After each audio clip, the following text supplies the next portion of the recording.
This is CNBC's Becky Quick in Omaha, Nebraska. You're listening to the second part of our full coverage of the 2025 Berkshire Hathaway Annual Shareholder Meeting. We pick up here with the second 2+ hours of questions and answers that Berkshire Chairman and CEO Warren Buffett conducts in this quiet setting with 40,000 or so shareholders in person. Okay, we're ready to go, and I'm going to lead off by actually recommending a movie. I know that's why you came, but I would recommend to all of you that you go to Amazon Prime. I've got no financial interest in this, but you go to Amazon Prime and click on a documentary called Becoming Katharine Graham. It's an incredible story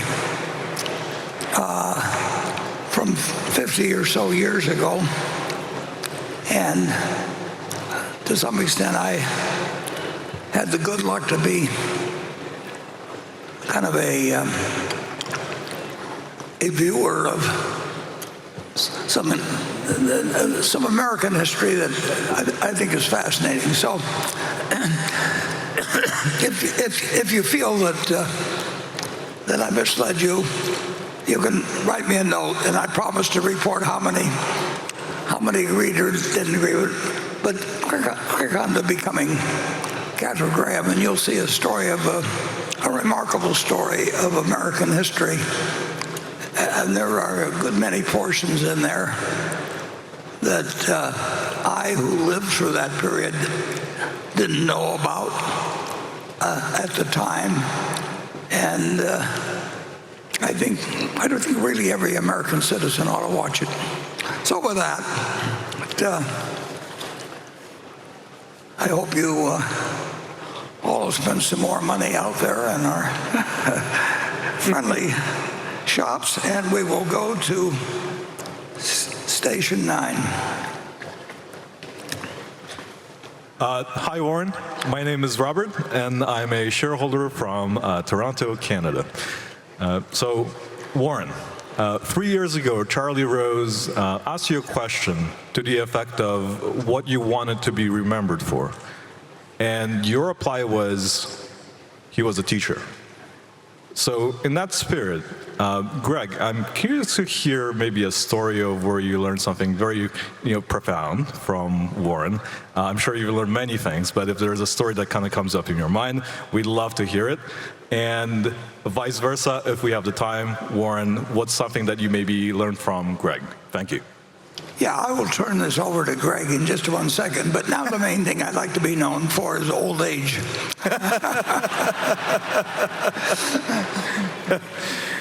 Well, Warren is obviously a remarkable teacher, and I benefit from that every day, and as I've already touched on, for many years. I'm fortunate that if I had to be remembered as something right now, obviously I'd want to be remembered as a great father, but equally a coach. And that goes to family, friends, and just being involved with the kids I coach in hockey or baseball or whatever it may be. I think we've got a great opportunity to give back to them at a very young age. So obviously those would be how I'd want to be remembered, and hopefully that'll be many, many years from now. But I love thinking of Warren truly as a teacher, and he's in every day get the opportunity to continue to learn. Warren and I, his dialogue is strong every week, and we're always talking around opportunities in Berkshire or things that are going on globally or in the U.S., and each one's truly a learning moment.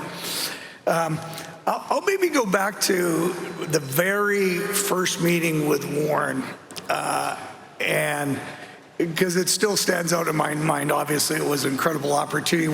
Warren was buying our acquiring Mid-American Energy Holdings Company at that time, or thinking about it. And I had the opportunity with my partners to go over there on a Saturday morning, and we're discussing the business, and Warren had the financial statements in front of him.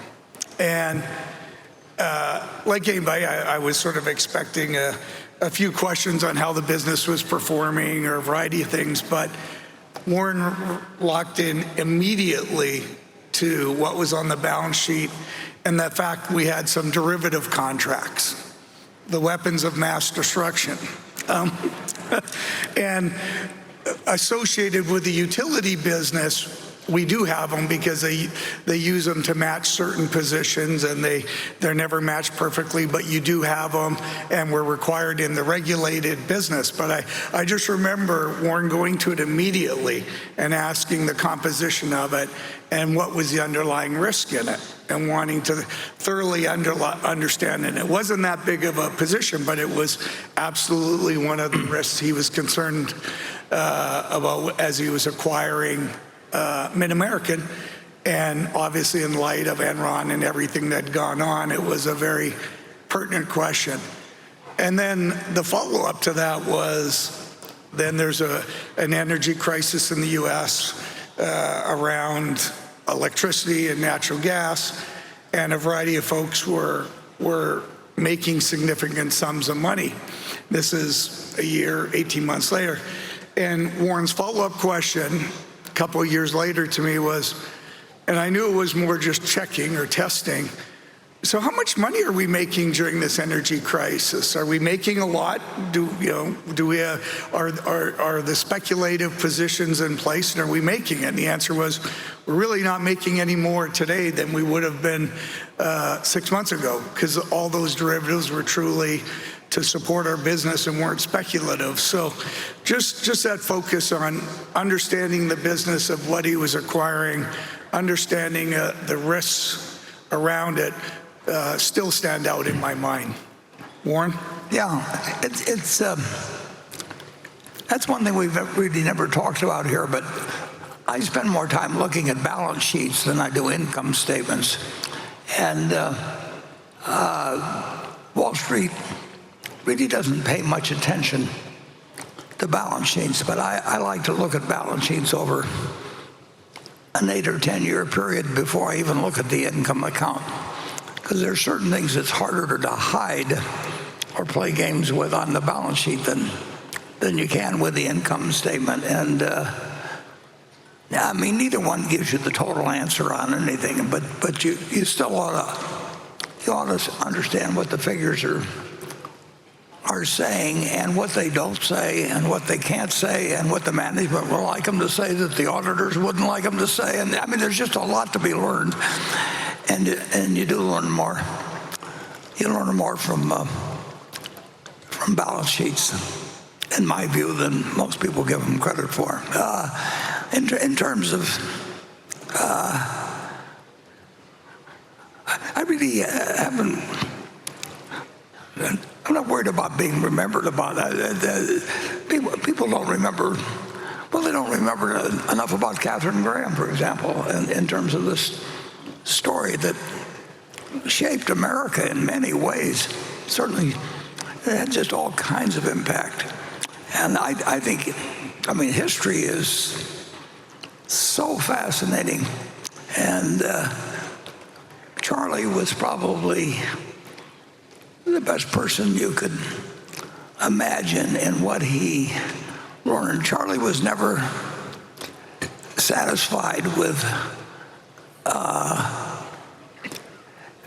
just superficial things about any subject. He really wanted to understand it.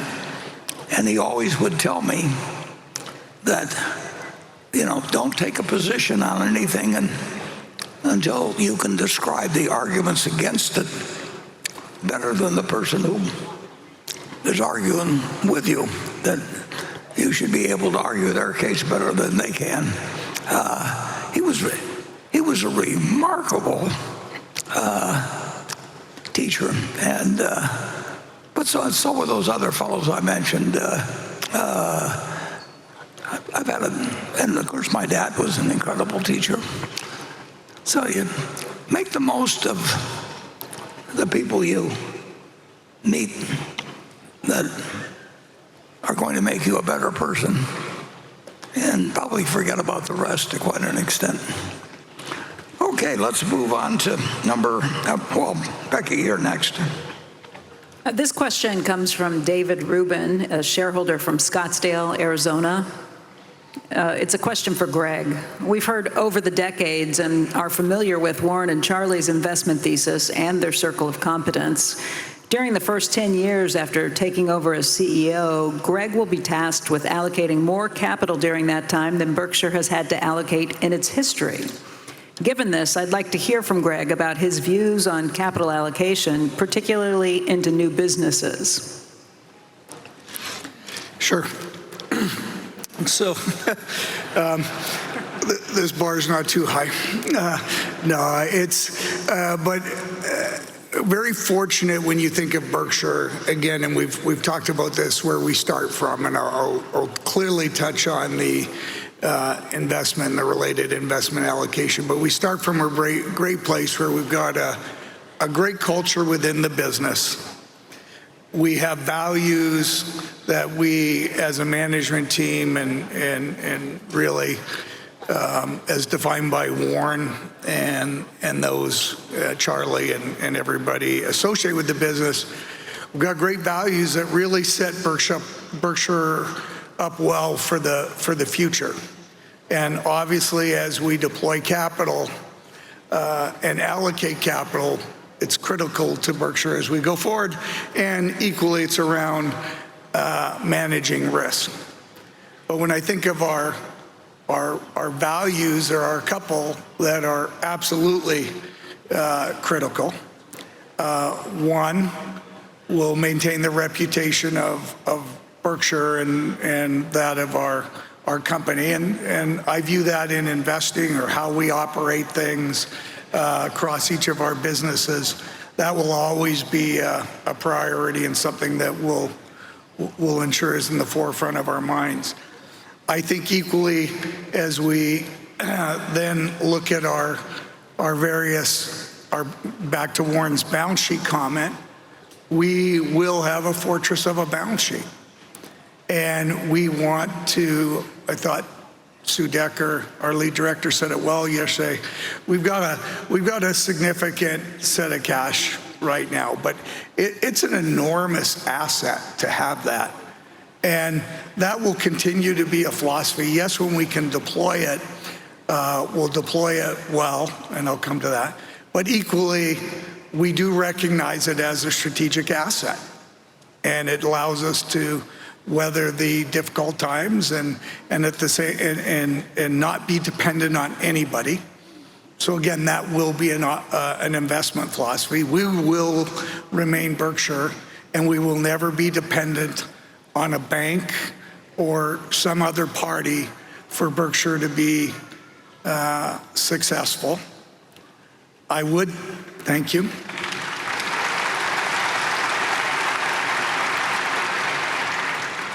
I would then move to touch on allocation of capital will be absolutely critical, but with that comes management of risk and understanding risk. And that falls upon all our managers, insurance, non-insurance, but we'll bring that across Berkshire. And then the other value I would touch on, but that really relates to where I'm going, is ultimately we have a great set of operating companies that do produce significant cash flows, be it in the insurance companies creating float or our various non-insurance companies producing significant cash flows on an annual basis. We intend to continue to ensure that's a strength of Berkshire as we go forward. And it's absolutely critical to our long-term success. Now, with those cash flows and with the float, and then equally as touched on, we have significant resources already in our balance sheet. We'll really continue to move forward with a very similar philosophy, or it's an identical philosophy to what we've had currently and for the past 60 years. We'll start by looking at those opportunities within our business, and by that I mean within our insurance, non-insurance businesses. Are they properly capitalized and have the opportunity to manage their business? And that will continue to exist. They'll operate in an autonomous way, but in the end, Berkshire still manages the capital that will go into those businesses, or what potentially will come out of those businesses. Equally, the next opportunity is to acquire businesses in their totality, or 100%. And there are great times when we can do that. Warren touched on, we had one that was interesting in the last quarter, the $10 billion acquisition. But again, the value relative to the risks have to be right. And if it's right, we want to own it. If it's not the time, there'll be another time to own assets like that.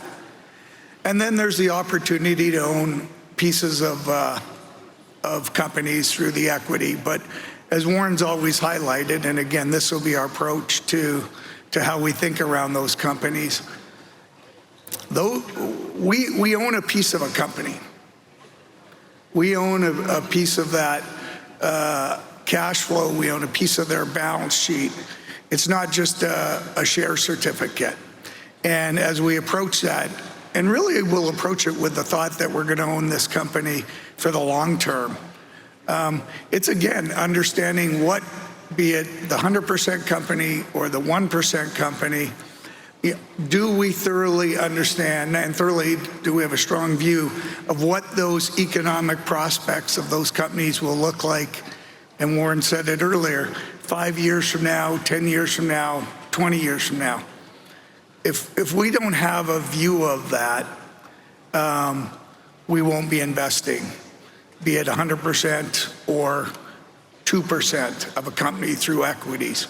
We have to thoroughly understand what those prospects look like, and associated with understanding those prospects, we need to understand the underlying risk of the businesses. And it's really the investment philosophy and how Warren and the team have allocated capital for the past 60 years, really it will not change, and it's the approach we'll take as we go forward.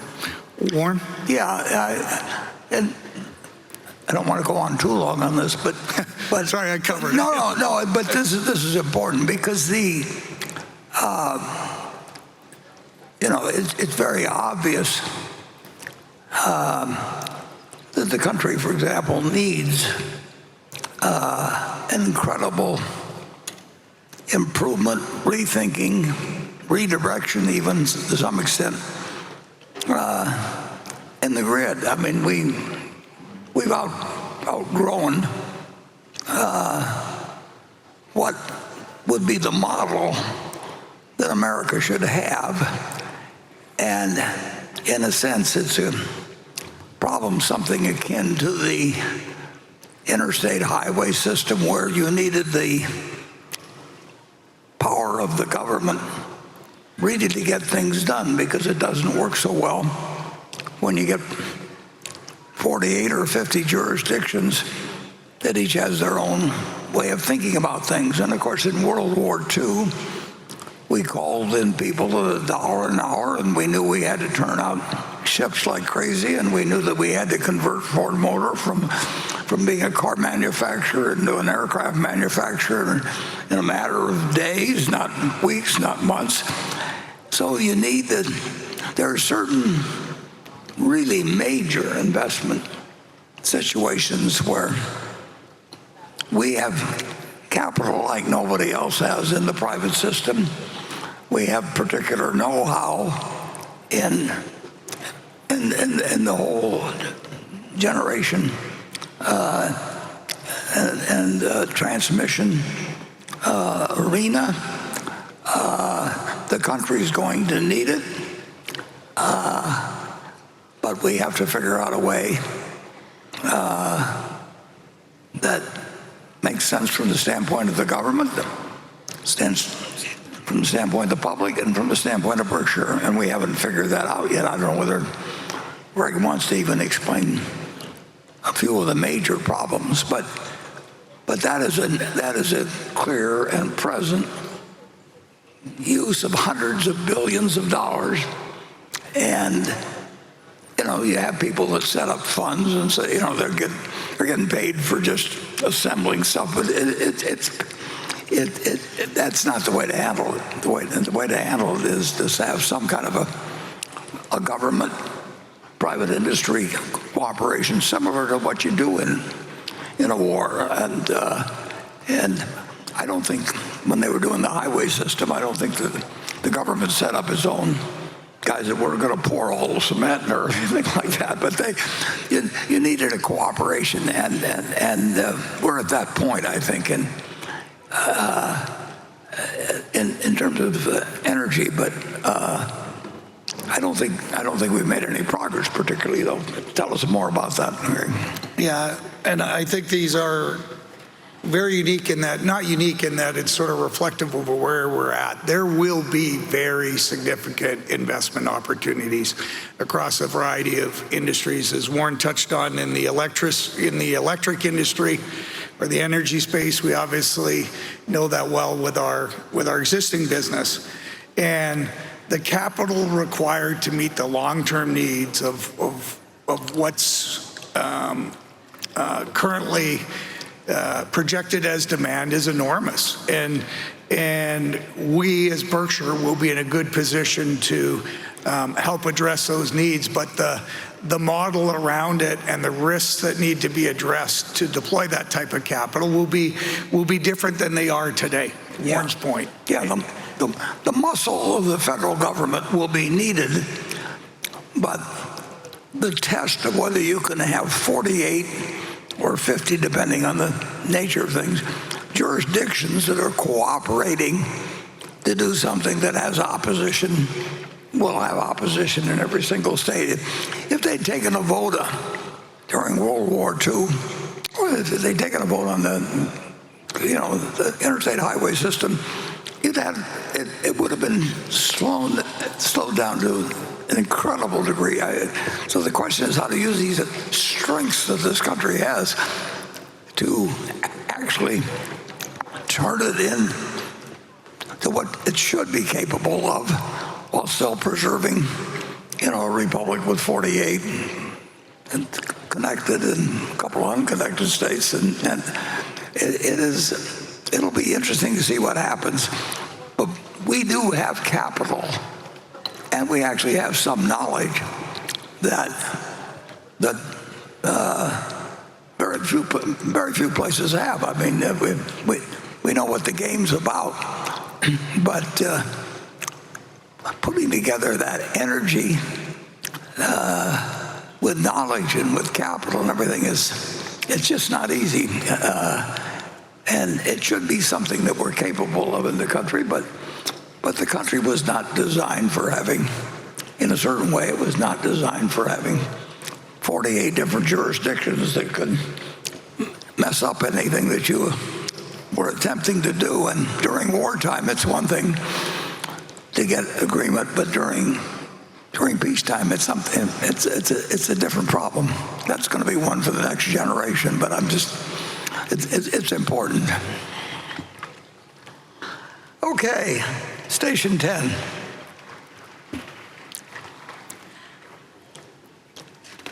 Good morning, Mr. Buffett and Mr. Abel. I'm Dorcas Tang. I'm 14 years old. My father, Lord Tang, MGRT CEO, brought me here for 2 consecutive years.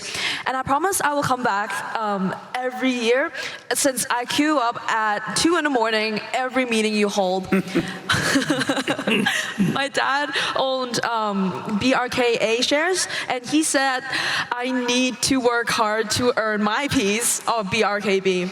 We are both are from China, Hong Kong, and I would like to ask, what's the essential element for a global teenager like me if we want to be part of Berkshire like Mr. Greg Abel? Like, what piece of knowledge I should learn, so you will hire me in the future.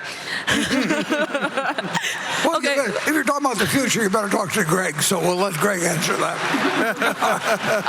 My final words, finally, Mr. Buffett. I learned a lot from this meeting, and of course I will come here every year. And I wish you can attend as many as possible, as you and Mr. Charlie Munger, the most respectful people, have inspired me and my father a lot. I wish you happy and healthy, and maybe one day in the future, we can make the world more prosperous all together, like you said. Thank you. Okay, thank you.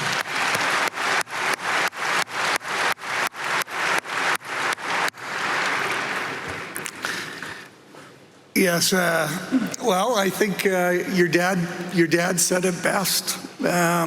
He highlighted that to become part of Berkshire, to own some Berkshire shares, you're going to have to work hard. And I think hard work takes all of us a long ways in life. And I would never diminish that. There's a lot of things that matter in life, but if you start with a great work ethic and have that attitude that you want to contribute, you're going to go a long ways in life, and you'll find great enjoyment, because as Warren said, you'll then, if you work hard, you're going to find the things you love in life, and it'll lead to that. And we truly look forward to the day you're part of Berkshire. Thank you. Yeah. Keep a lot of curiosity and read a lot, as Charlie would say. Okay, Becky.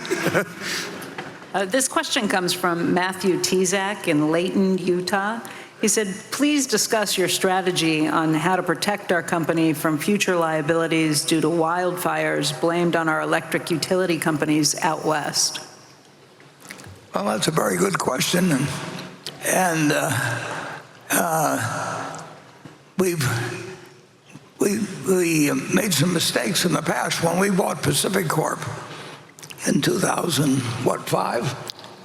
Yes. Walter Scott and David Sokol and myself, three guys who capitalists at heart, and we're dealing with our own money, but we made a mistake by not carving it up into the 7 states that we were buying, and it came with an aggregation where it wasn't state by state, and we kept the same structure, and that was a big mistake.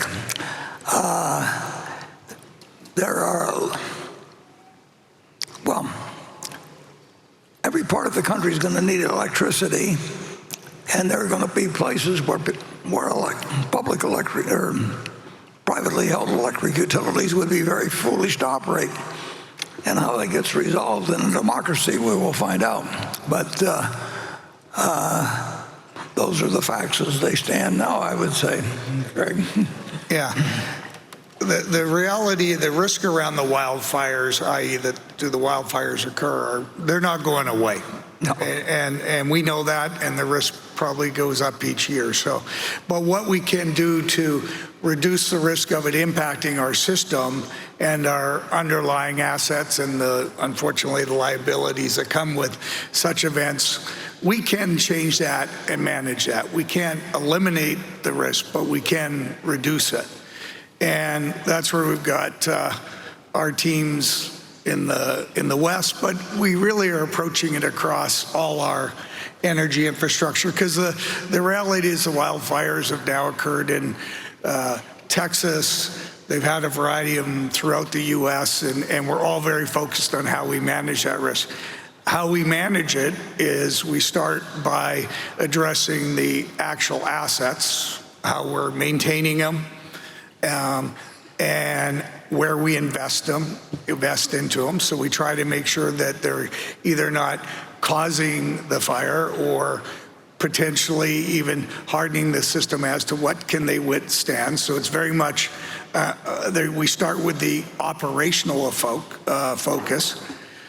We then take it even further, and this is something Warren and I've discussed many times, is that the utilities started to recognize when we have these unusual weather events, and Warren touched on what's been happening in Nebraska with storms, but they're equally occurring or significant events occurring out west.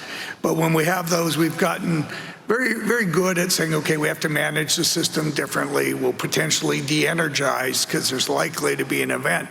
But the one thing we hadn't tackled, and this is very relevant to the one significant event we had back in 2020 in Pacific Corp, is we didn't de-energize the system as the fire was approaching. Because our employees and the whole management team have been all their lives trained to keep the lights on. And the last thing they want to do is turn those lights off and have a system de-energized.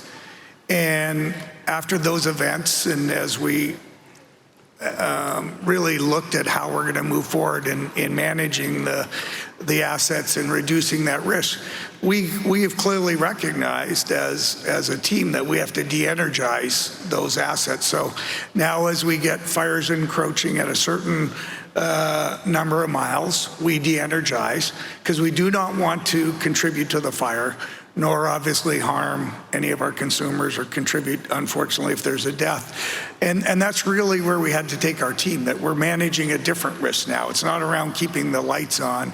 It's around protecting the general public and ensuring the fire does not spread further. So we've gone as far as that, and I'll stand corrected on this one, but we're probably the one utility or across our utilities that does that today. And we strongly believe that. Becky? Can I just follow up on that? Yeah. Doesn't that open you up to other risk? If you shut down your system, a hospital gets shut down, somebody dies? Fortunately, that's something that we do deal with a lot, because we have power outages that occur by accident. So when we look at critical infrastructure, because it's an excellent point, and we're constantly reevaluating it, and we do receive a lot of feedback from our customer groups as to how do we manage that. But that is something we deal with on a more routine basis than we'd ever like. The lights go out, we have to make sure the hospitals stay on, emergency units can respond and all that. But there is risk there. So then we spend a lot more time educating the consumers and our consumer groups, our customers. Okay, this is what will happen. We need to understand your unusual situations. And how can we best tackle that, again, so we just don't take on another liability. So there's a lot around de-energization. And then just to take it to the last step, and Warren's touched on that, just in general on energy policy, we have to work with our states and our regulators to ensure this was never risks we took on or envisioned when we were investing in utilities, nor would any of the investors who've invested in other energy companies. You earn a very set return for taking on a very set, defined risks associated with that asset. And this has gone well beyond that. We don't earn the type of returns, nor can you earn a large enough return to take on these risks. So it's not just about solving the return side. We really have to solve the risk side, which means we work with our regulators. We're working with our state legislators to get to the right answer. And that's really that'll be an ongoing process. There are not silver bullets out there, but every day our teams across utilities are working hard to reduce that risk, recognizing the fundamental risk of the wildfires is not going away. But there's some there's some problems that can't be solved, and we shouldn't be in the business of taking your money, investors' money, and tackling things that we don't know the solution for. And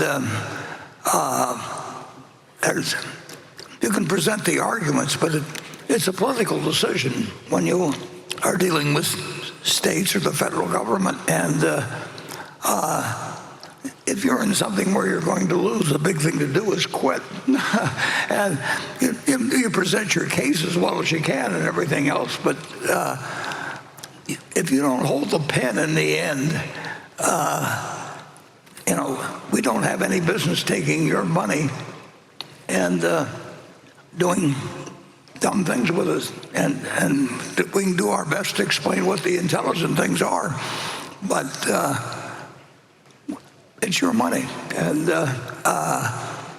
so it's very hard to tell how to handle the questions of politically determined decisions that are going to go to court in many cases, but you know that it just doesn't make sense. We know what we think a sensible system would be, and we ought to explain what we think it is, and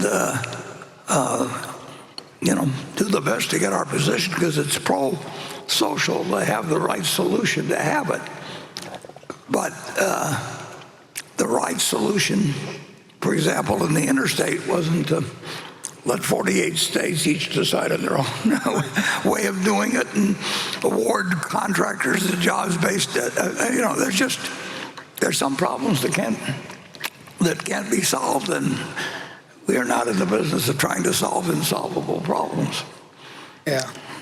I'd even go, for example... But then the problem you have, of course, is that the people that work for you, it's their job, so they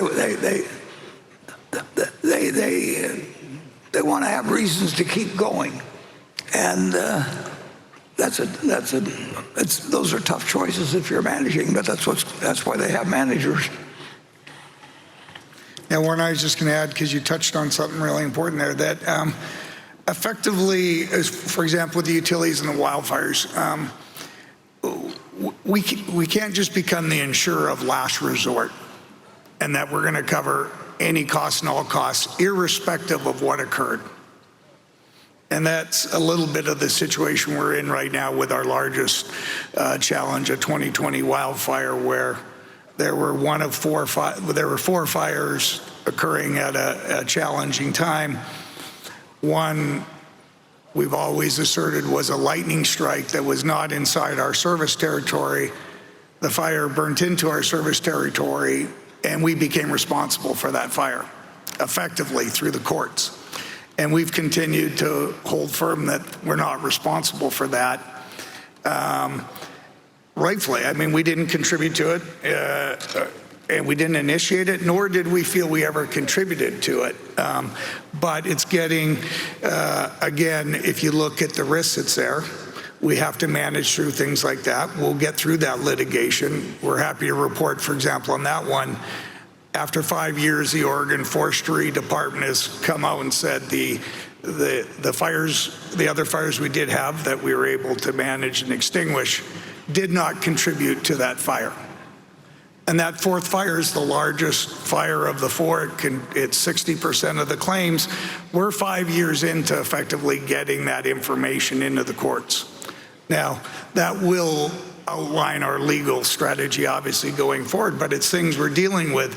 But we continue to learn from this as a utility industry. So we're in very much each of the legislatures, as I said, making sure we get clear definition where liability falls, what can the economic damages be, but most importantly, what can the non-economic damages be?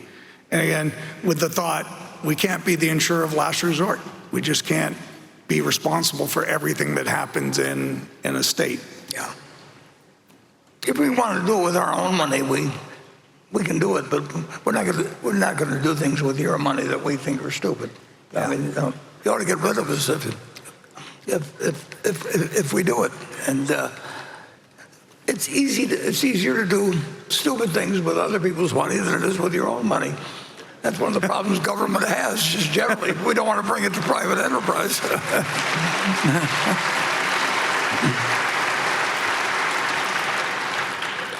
But it is important that the United States have an intelligent energy policy, just as it was important during World War II that we learned how to make ships instead of cars extremely fast.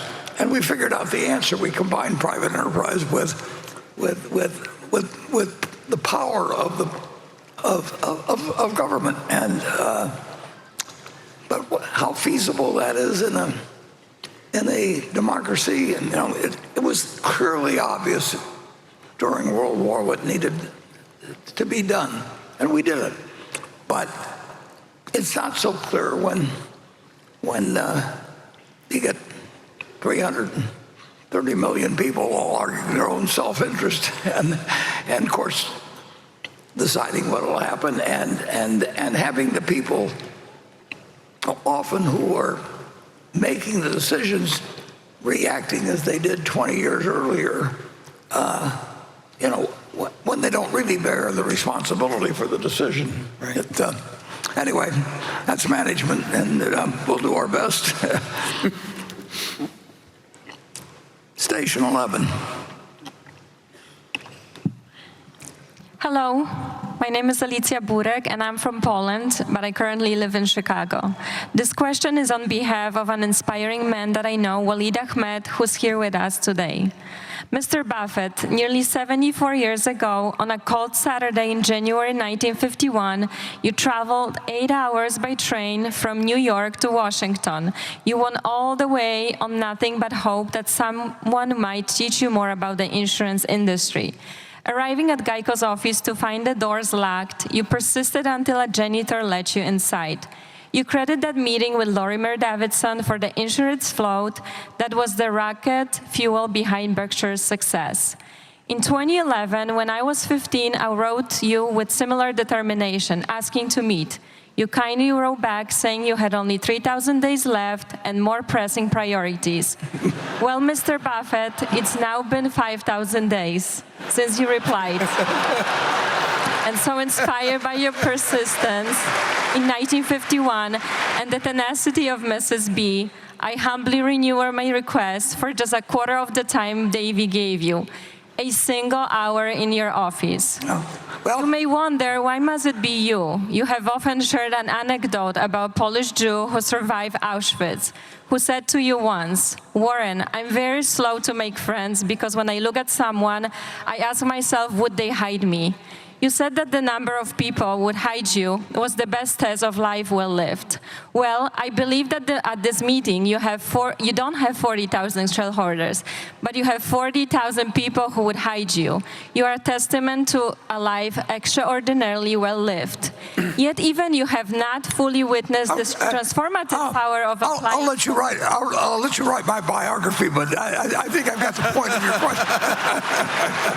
So respectfully, I ask again, Mr. Buffett, before Father Time wins, will you please grant Waleed Ahmed an hour of your time or any time you can dedicate? Thank you so much for your time. Thank you, and I will say this: I grant an hour to everybody of the 40,000 here. Well, but I'll have an interesting time the rest of my life. But I'll give you one tip. I found that when I was very young, and I would drive around to various companies all over the country, and because I was very young, and these were companies that were offbeat, and they didn't have investor relations departments then, almost every CEO would see me because they figured they'd never see me again. And they weren't getting calls like that. And I would ask them two questions. I would explain to them, it's not a bad idea, incidentally.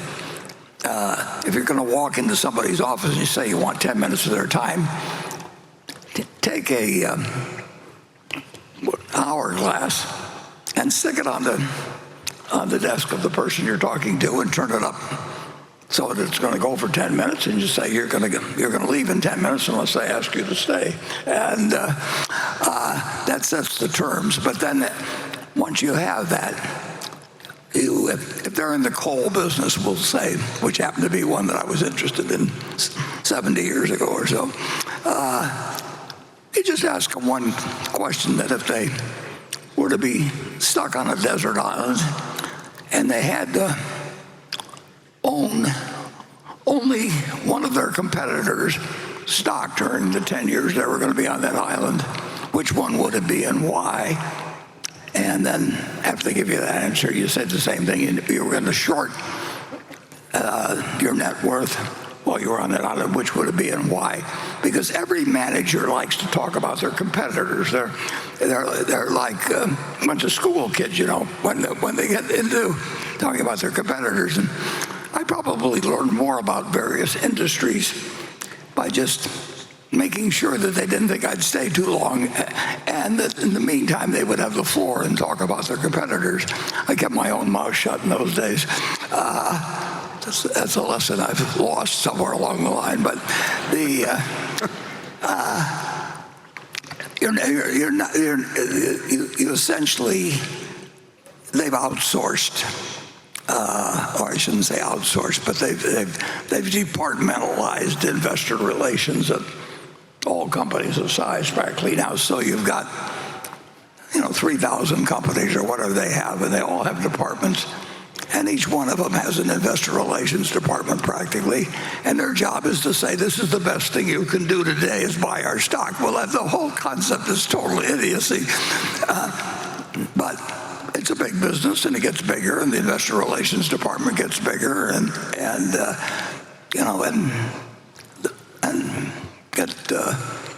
it's what we have now.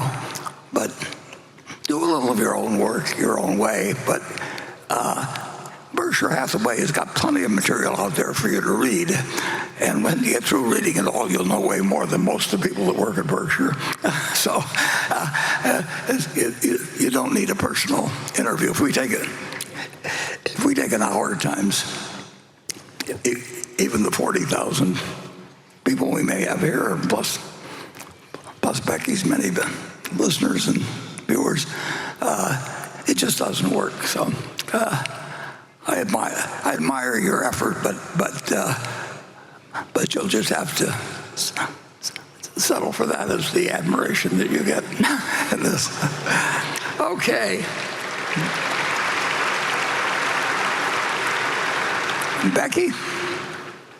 This is a question that you touched on in a lot of ways in the last answer from before, but I did get this question from a few different people, so I'd like to ask it. Ricardo Briz, a longtime shareholder based in Panama, says that he was very happy to see Berkshire acquire 100% of BHE. It was done in two steps. One, in late 2022, 1% was purchased from Greg Abel for $870 million, implying a valuation of BHE of $87 billion. And then two, in 2024, the remaining 8% was purchased from the family of Walter Scott Jr. for $3.9 billion, implying a valuation of $48.8 billion for the enterprise. That second larger transaction represented a 44% reduction in valuation in just 2 years.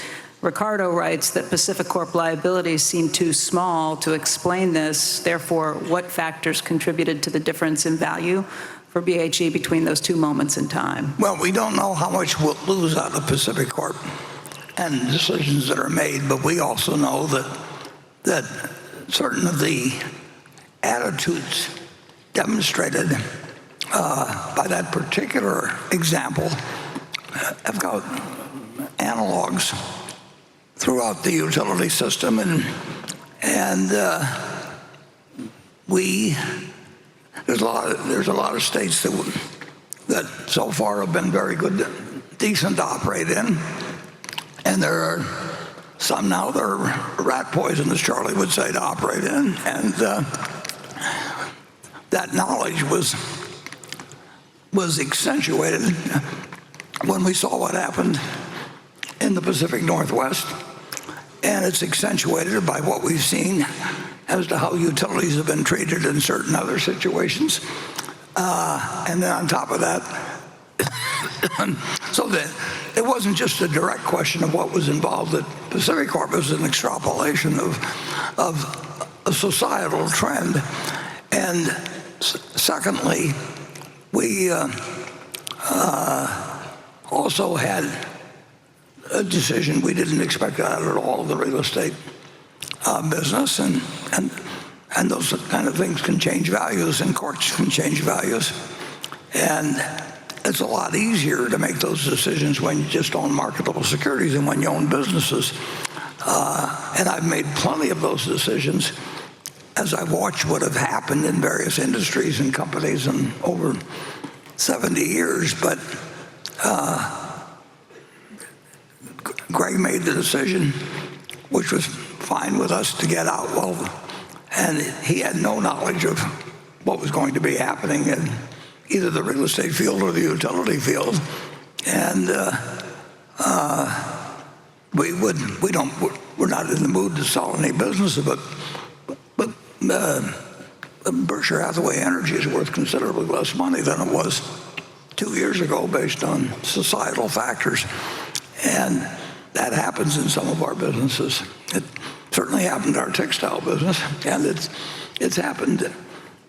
The public utility business is not as good a business as it was a couple of years ago. And if anybody doesn't believe that, they can look at Hawaiian Electric, and they can look at the Edison in the current wildfires situation in California, and there's societal trends that are. I just got a note here on my monitor that says the books are now sold out, so you'll have to spend your money on other things. Here's fudge. This is what I'm eating, so but that's the explanation. That values change, and they don't always change upward. And when we made the deal with Greg, we would have been happy to buy out the Scott family at that price. And when we made the deal with the Scott company, we wouldn't have been happy to pay Greg the price that he received. But that's like Berkshire shares. We bought in stock at X, and we buy in stock at less than X if conditions change poor, and we pay over the years. We pay more and more because it builds in value, but it doesn't do it in a straight line.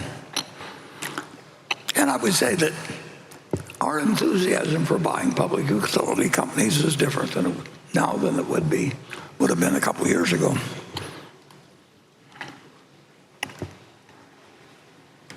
That happens in other industries too, but it's pretty dramatic in public utilities, and it's particularly dramatic in public utilities because they are going to need lots of money. So if you're going to need lots of money, you probably ought to behave in a way that encourages people to give you lots of money, and we will see where we go. But we'd like to see public utilities do well, but our responsibility is to the shareholders of Berkshire Hathaway. Okay, station one again.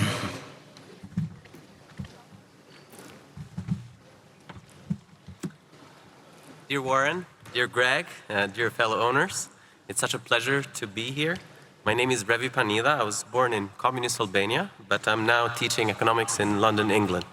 The wonderful writing of Warren and Charlie has significantly shaped my thinking and teaching. I thank you both very much for the many insights over the years.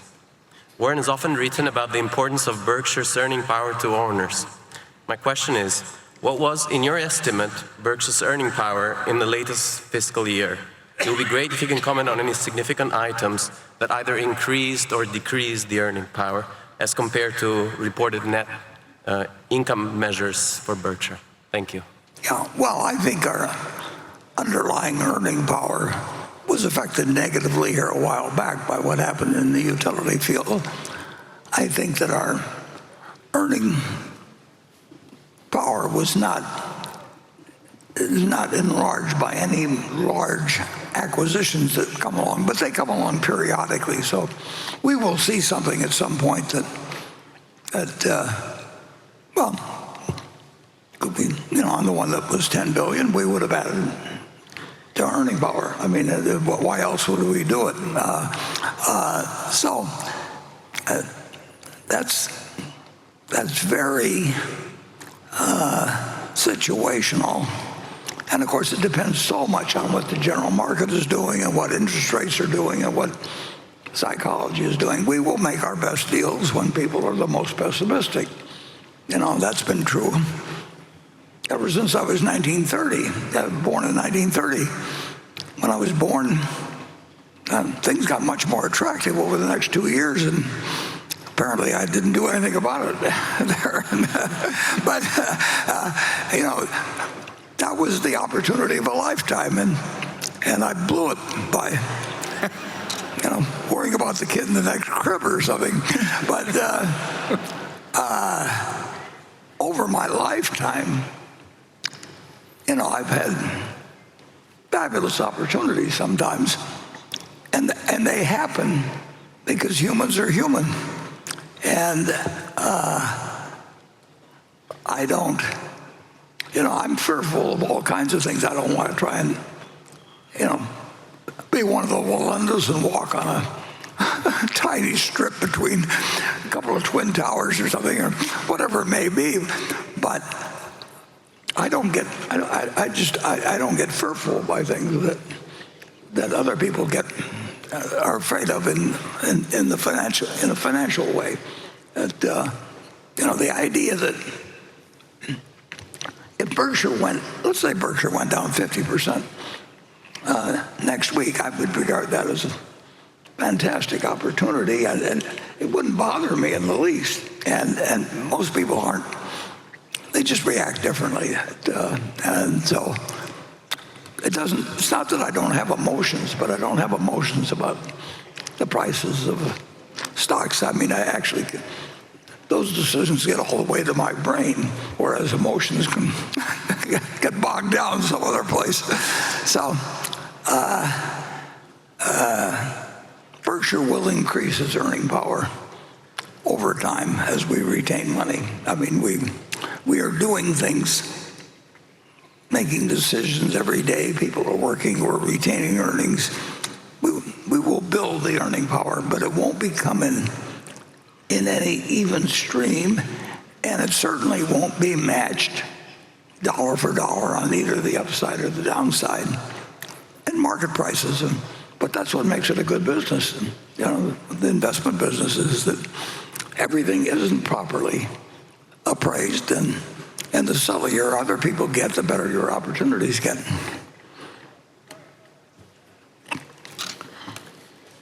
Okay, Becky?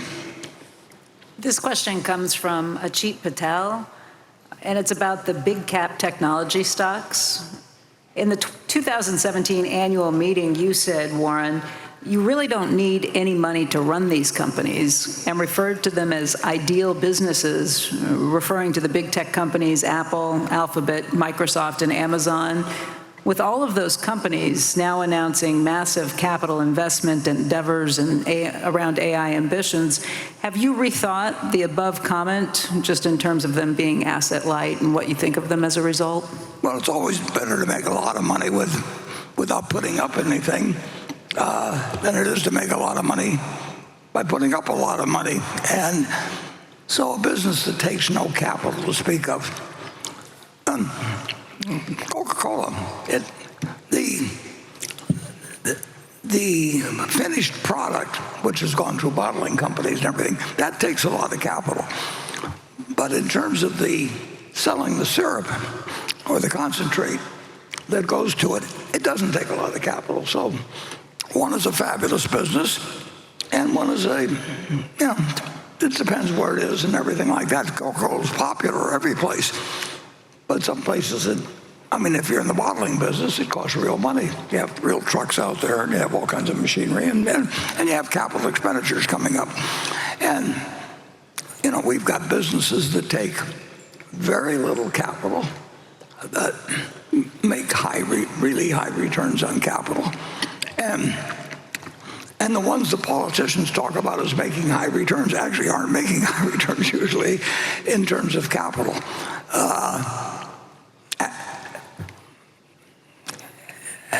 Insurance, property casualty insurance, is kind of a rare business because you need capital as a guarantee fund that you will keep your promises, but you can use it to buy other low intensive capital businesses. You can buy you can buy Apple and have it support that business. So that can be a pretty good business, and it's one of the reasons we've done well over time. But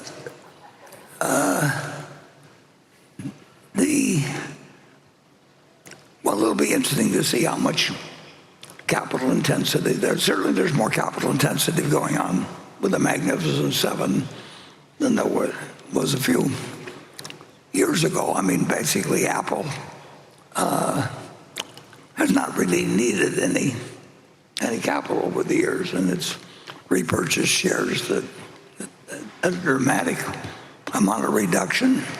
Whether that world is the same in the future or not is something.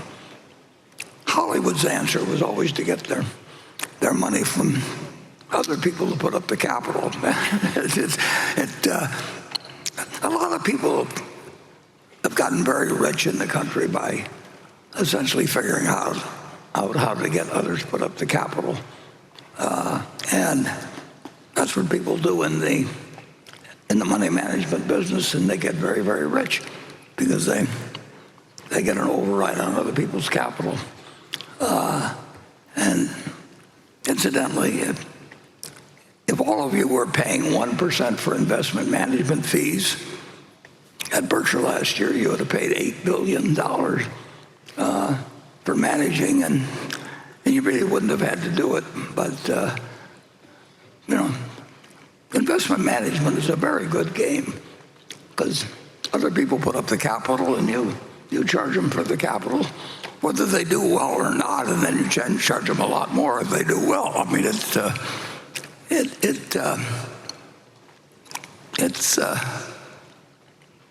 a well-designed business for the people who practice it, and who can blame them?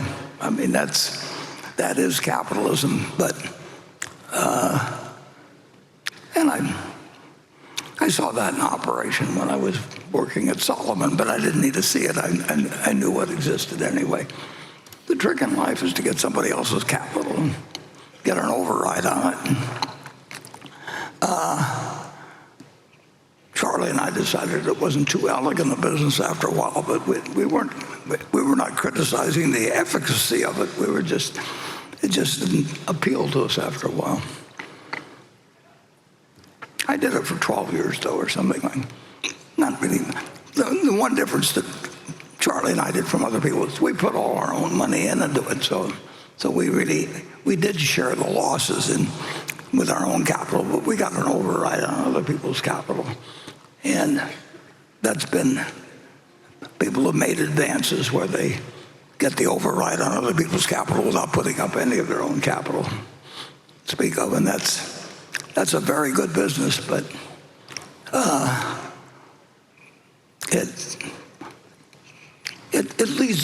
it can lead to a lot of abuse. Greg, you've watched capital management in the United States, and would you say that Canada's behind or ahead in this respect? Well, I think when it comes to their capital system, Warren, it is very comparable. There's no question.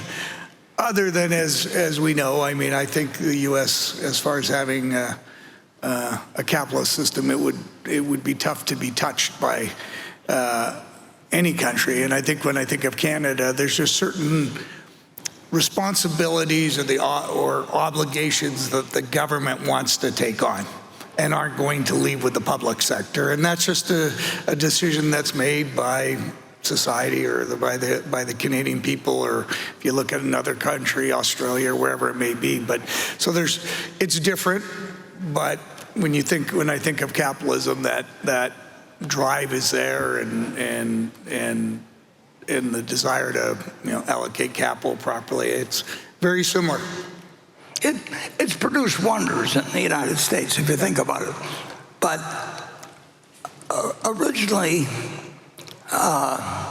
with the Rockefellers and Kennedy and Carnegie's and all that, they actually put up money to build steel mill, or whatever it may have been, with Rockefeller refineries and pipelines and all that sort of thing. They put up money to do it. Now the trick is to use other people's money, basically, and you can't blame human beings for behaving like humans, but you should be aware of what their motivations are. capitalism in the United States has succeeded like nothing you've ever seen, but what it is a combination of this magnificent cathedral, which has produced an economy like nothing the world's ever seen, and then it's got this massive casino attached. So you've got the cathedral and the casino, and in the casino, everybody's having a good time, and there's lots of money changing hands and everything, but the cathedral is what, you gotta make sure the cathedral gets fed too, because the temptation, and the temptation's very high now, is to go over to the casino where people say, you know, we've got magic boxes and all kinds of things that'll do wonderful things for you, and that's where people are happiest. That's where you get the most promised to you. That's where the most money is for the people that are pushing things. And you know, the balance between the casino and the cathedral it's very important that the United States in the next 100 years make sure that the cathedral is not overtaken by the casino. Because people really like to go to casinos. And it's just so much more fun, and they ring bells, and when you win, and you know, and they bring you drinks and everything else, and it's designed to move money from one pocket to another. But and in the cathedral, they basically are designing things that will be producing goods and services for 300 and some million people, like has never been done before in history. It's an interesting system we developed, but it's worked. It dispenses rewards in what seems like a terribly capricious manner. I mean, the idea that people get what they deserve in life, and it's hard to make that argument. But if you argue with it, any other system where it seems to work better, the answer is we haven't found one. So I'll leave it to the next generation to send me the answer, and by Ouija board or whatever that works. Okay, station 2. Hi, my name is Patrick Nestor. I am 13 years old and from Tampa, Florida. I'm here with my brother John, who's 15, and my dad. Thank you for hosting this meeting. This is my first ever shareholder meeting.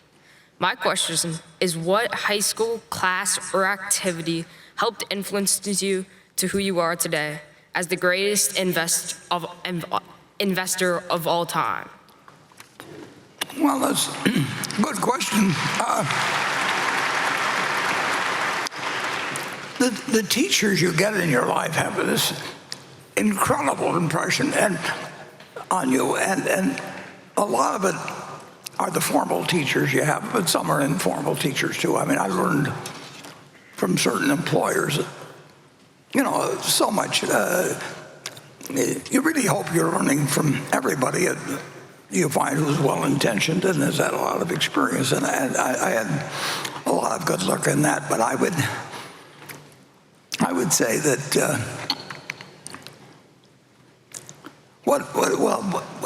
where I was really lucky was my dad was in the investment business. So I would go down on Saturday and I'd wait for him to go to lunch with, and I'd read the books that were around there that nobody else ever read. And they talked to me, numbers talked to me. I could never get my fill of them, and then I discovered the public library, and I read every book there was on investments, literally, in the Omaha Public Library at 19th and Harney. And, you know, I enjoyed learning about that. Unlike Charlie, if Charlie was reading about electricity, he would want to have known everything that Thomas Edison knew and more, and go through the same thought processes and understand how everything worked. I didn't care how it worked. I just cared whether it worked. And that's a limitation. I'm confessing here. I'm not bragging. But you know, as Charlie would say, I mean, people would always say if you could only have lunch with one person living or dead, who would it be? And Charlie said, I've already had lunch with all of them because I've read all their books, basically. And he really did it. I think having curiosity and actually finding sympathetic teachers is very useful. I ran into a couple of teachers that, both in high school and college. In fact, I would say that I went to three different universities, and I went to high school in Washington, and at each place, I found about 2 or 3 really outstanding people, and I just spent my time with them and didn't pay much attention to the other classes. And I was lucky to find something that really fit me very early on. If my ambition had been to become a ventriloquist or whatever the hell it might have been, it wouldn't have worked. I'd have spent hours and hours and hours, and I wouldn't have been any good when I got through. So I don't believe that. I think there was that book that talked about spending 10,000 hours at something. I could spend 10,000 hours at tap dancing, and you'd throw up if you watched me, But if I spent up 10 hours reading Ben Graham, I would be damn smart when I got through. So minds are really, really different. I watch great bridge players, and I watch great physicians. People really, really, really have different talents, and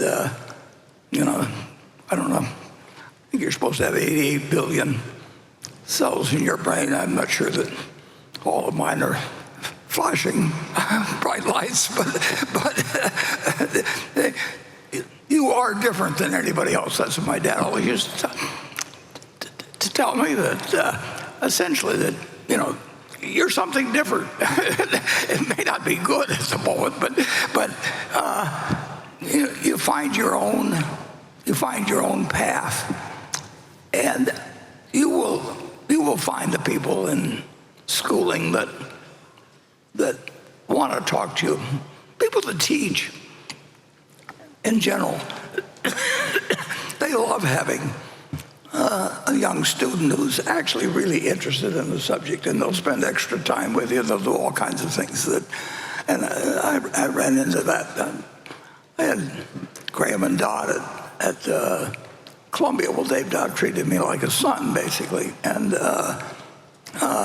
but I was interested. Excuse me, I was interested in what they were saying, and they found it kind of entertaining that I was so interested in. So I would just, I would look around at what really fascinates you. I wouldn't try and be somebody else. And then I would, you'll find the teachers at a school, and you'll find some outstanding people that are teachers. I've had at least 10 people that have had huge impacts on my life, and every one of them was positive, because I got to select, in a sense, and a number of people really like helping younger people. I found that in school, and probably helps to look a little bit lost and all that. Like you need help. But I would say my school experiences were good, but were really very good.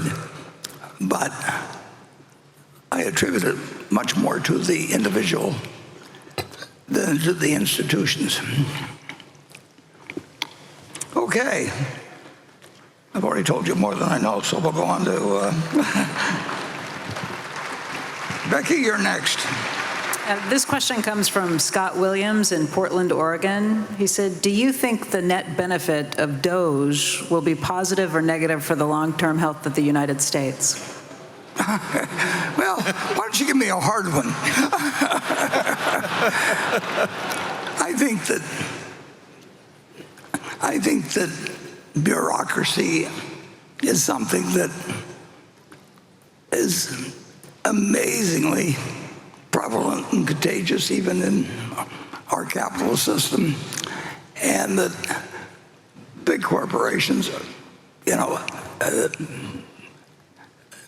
overwhelmingly, most of them look like they could be run better. I'm sure Berkshire does in many respects.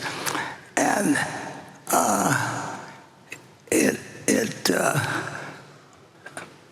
and government is the ultimate. So it really doesn't have any checks on it. And that's why it scares you to some extent about what the future of the currency will be, because they can print currency, and if you have people that get elected by promising people things, and that doesn't mean that they aren't sincere about all kinds of items, but there's no politician that says to anybody that, at least if they have money, that, I really think you have bad breath, and if you don't mind, would you step over away from me? It just doesn't happen. And so I think the problem of how you control revenue and expenses in government is the one that is never fully solved, and has really hurt dramatically many civilizations, and I don't think we're immune from it, and we've come close to it. But if you tell me how in a democracy you go in and really change things, we're operating at a fiscal deficit now that is unsustainable over a very long period of time. We don't know whether that means 2 years or 20 years. Because there's never been a country like the United States. But you know that if something can't go on forever, it will end, to quote Herbert Stein, a famous economist. And we are doing something that is unsustainable. And it has the aspect to it that it gets uncontrollable to a certain point. I mean, essentially you just give up on it. And Paul Volcker, kept that from happening in the United States. But we came close. We've come close multiple times. And, we've still had very substantial inflation in the United States, but it's never been runaway yet. And that's not something that you want to try and experiment with, because it feeds on itself. So I wouldn't want the job of trying to correct what's going on in revenue and expenditures of the United States with roughly a 7% gap, when probably a 3% gap is sustainable. And then the further away you get from that, the more you get to where the uncontrollable begins. And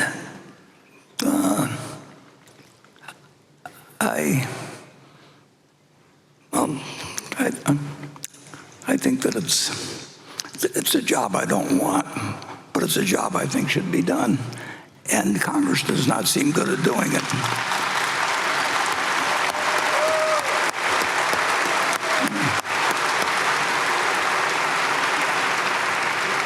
Well, it sounds like you should quit while I'm ahead.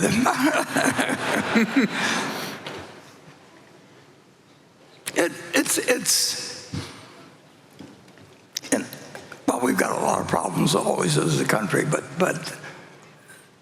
this is one we bring on ourselves. I mean, we have a revenue stream, a capital-producing stream, a brains-producing machine like the world has never seen. And if you picked a way to screw it up, it would involve the currency. And that's happened in a lot of places. And the incentives plus the checks, well, there aren't any real checks. In theory, you would make it So there was substantial downside for anybody that screwed things up, but there isn't downside, there's upside. So it's the problem of the most successful company in the history of the country in the history of the world. And at this point, we got a little room to go in solving them. And with that, I'll shut up and go on to station 3.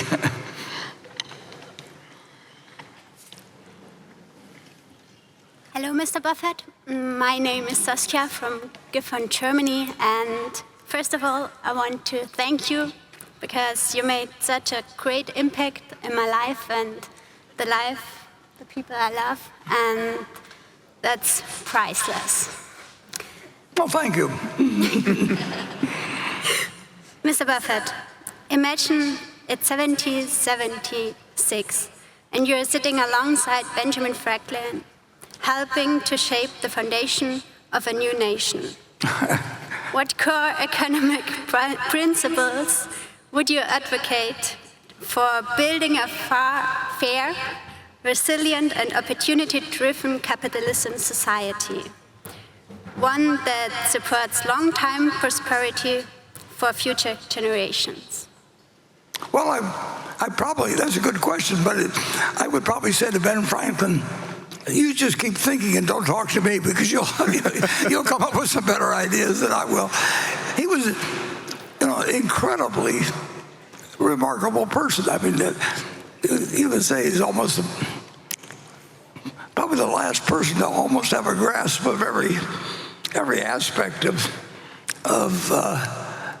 activity in the country. He invented all kinds of things, and he incidentally, we were talking about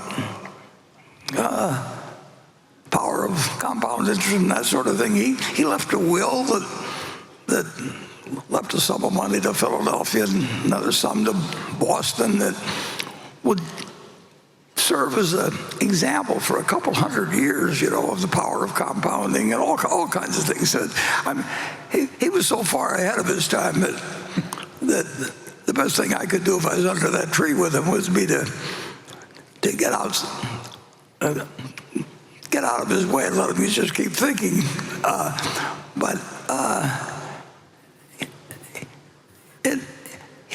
He saw the problems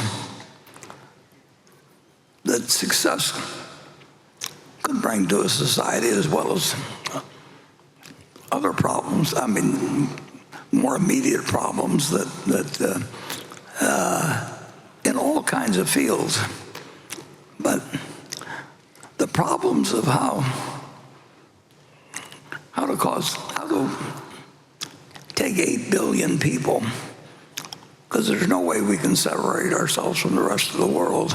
We can be an example to the rest of the world, and I think it behooves us, since we have had all this good fortune in this country, and we do have a pretty good system. I don't think you get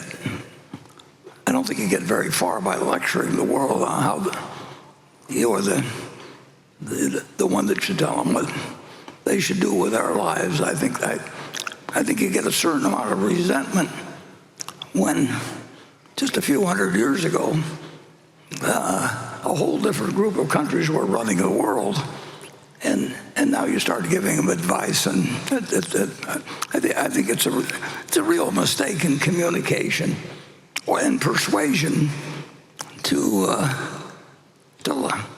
lecture a bunch of people where you've just won the game. I mean, but anyway, I would say that I would advise Ben to figure out how to win the game and keep a certain amount of humility at the same time. And I would tell him to try and design a system that doesn't invent too many things that can destroy the planet,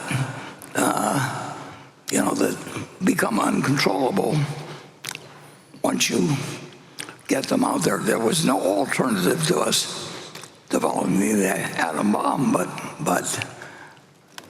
the expansion of the number of people that have the ability from 1 to 8, and 9 probably pretty soon with Iran. I mean, that's a mistake that society just could not afford to make. I mean, solving the problem with 9 variables instead of simply 1. Now, it's totally understandable. My dad was in Congress when the atom bomb was first used. It's amazing how Sam Rayburn kept the House of Representatives uninformed, because they're supposed to appropriate all the money, and he had 435 congressmen there, and they had no idea they were appropriating money for Los Alamos, or what was going on in Chicago, or what was going on at Tennessee. But anyway,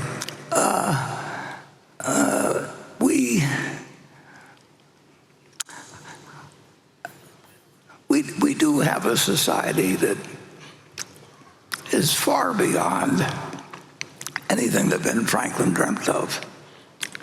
It's achieved some of the, or it's moving toward, in the right direction, toward solving some problems where we made kind of broad declarations about all men being created equal and et cetera. And then we did some of the things we did. But generally speaking, we moved in the right direction.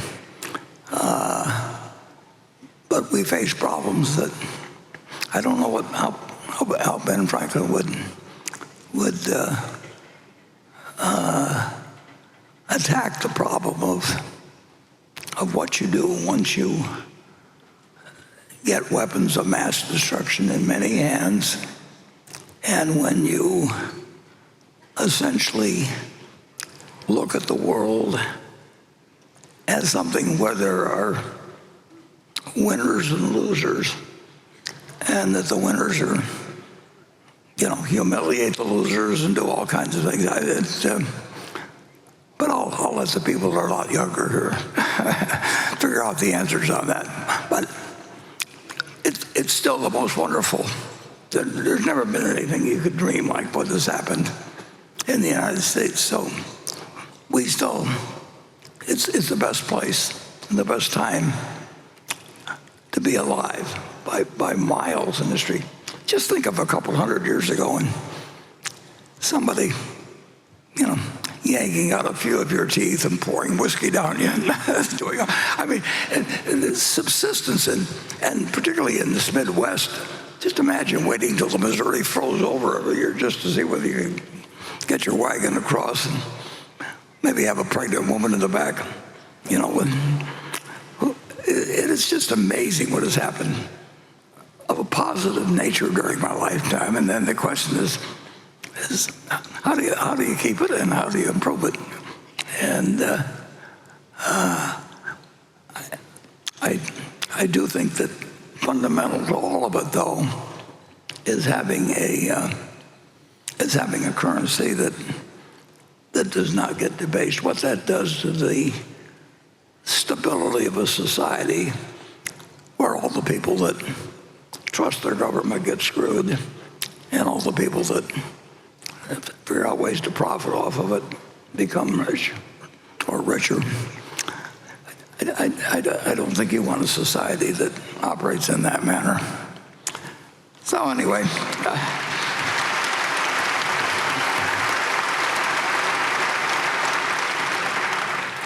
let's see, that was Section 3. So we're going to Becky, is that right? Yep. That's right. Greg, this question's for you. It comes from a shareholder named Jay Milroy, who writes, Mr. Buffett has a hands-off approach to managing the operating subsidiaries. How would you describe your approach? Better.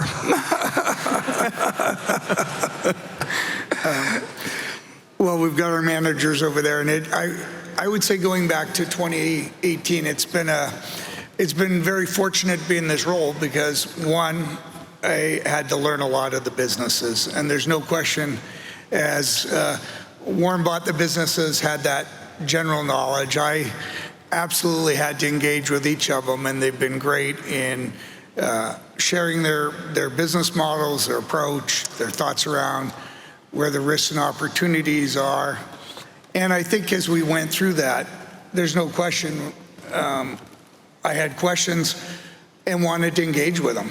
And Warren talks about the curiosity being important as you go through things. That would be my style, to have questions and comments around their business, their frameworks. At the same time, they have great businesses and they run them very autonomously, and that remains in place. But if there's opportunities to see where maybe you've seen something in another business or an opportunity I may see in their industry, we're going to discuss it and see if that's something we should pursue, or are we properly addressing the risk. And I found all our managers to be absolutely engaging on that and want to have those dialogues. And I'd say that's a reflection of my approach. I'd also say that when you think of our managers, again, very autonomous. They run their businesses. They know it better than I ever will. But if I see an opportunity that it's well worth their time to talk to another one of our managers, if it's Geico and they've gone through a technology transformation, they're not by themselves that need to be thinking that way. We want to make sure the right folks are talking and figuring out how we can benefit from the prior experiences. So it's, I would say, more active, but hopefully in a very positive way, and we got an exceptional group, so it's worked out exceptionally well as I've gone through that period of time. It's working way better with Greg than with me because, you know, I just, I didn't want to work as hard as he worked, and I could get away with it because we've got a basically good business, very good business, and I wasn't in danger of you firing me by virtue of both ownership and the fact that we would do pretty well. But the fact that you can do pretty well doesn't mean you couldn't do better, and Greg can do better at many things. Many people want to be managed, need help in being managed. Some don't. Some you just leave alone. You know, we've had managers that would have been crazy to start giving instructions to because they just quit. And I wouldn't blame them because I'd be the same type myself. But a lot of people, I mean, people really do welcome direction and help, and you know, and particularly when they're getting it from somebody like Greg that really lives the life himself and doesn't just come down from high and say, you know, here's what you do while I do something else. You know, and a manager that behaves differently than what he's asking the people beneath them to behave, it just doesn't work over time. And people want a manager that they admire, and they're not going to admire him if those people profess to behave in one manner and behave in another manner. It's easier, this is a sad thing, but it's easier for an organization to see its quality move downward than it is upward. I mean, if the boss behaves badly, it causes everybody to behave. I mean, that is really catching. It's not as catching on the way in upper management, but if the manager is doing a lot of little things to grease his own situation, pretty soon, let's say you're running a retail establishment, pretty soon all the employees, or a lot of the employees, are telling their friends that they get a discount, you know, at the retail operation, and if their friend wants something, they'll put it on their account and then get the discount. Once you start deviating downward, it is really contagious, and it is hard to rebuild. So you really need someone that behaves well on top and is not playing games for their own benefit. And we get a lot of managers that bend over backwards not to do that sort of thing. And then we get a few that bend over forwards. And if you get enough companies, you're going to get a lot of different forms of behavior. And Greg does something about it, and I've generally been lax in doing something about it, but he's done a way better job at that than I have. Okay.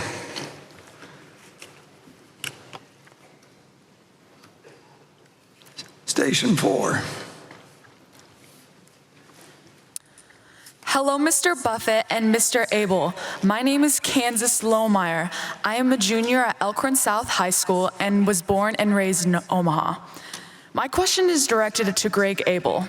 Berkshire Hathaway is the second largest utility provider in the United States, and a 2025 Reuters investigation found that the coal fleet is the dirtiest in the nation. There is currently no concrete plans to retire coal and fully transition to renewable energy. I'm 17 years old. Considering that, what do you have to say to young people like me who will live with the consequences of climate change caused by companies like Berkshire?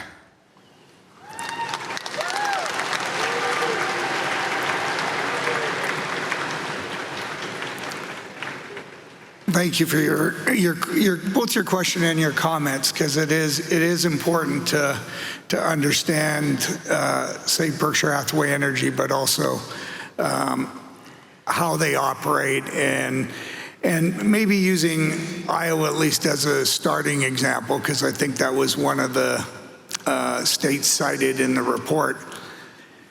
One of the important things that I'd say early in us acquiring our energy companies, and I go back to when we acquired Mid-American, we acquired it in 1999.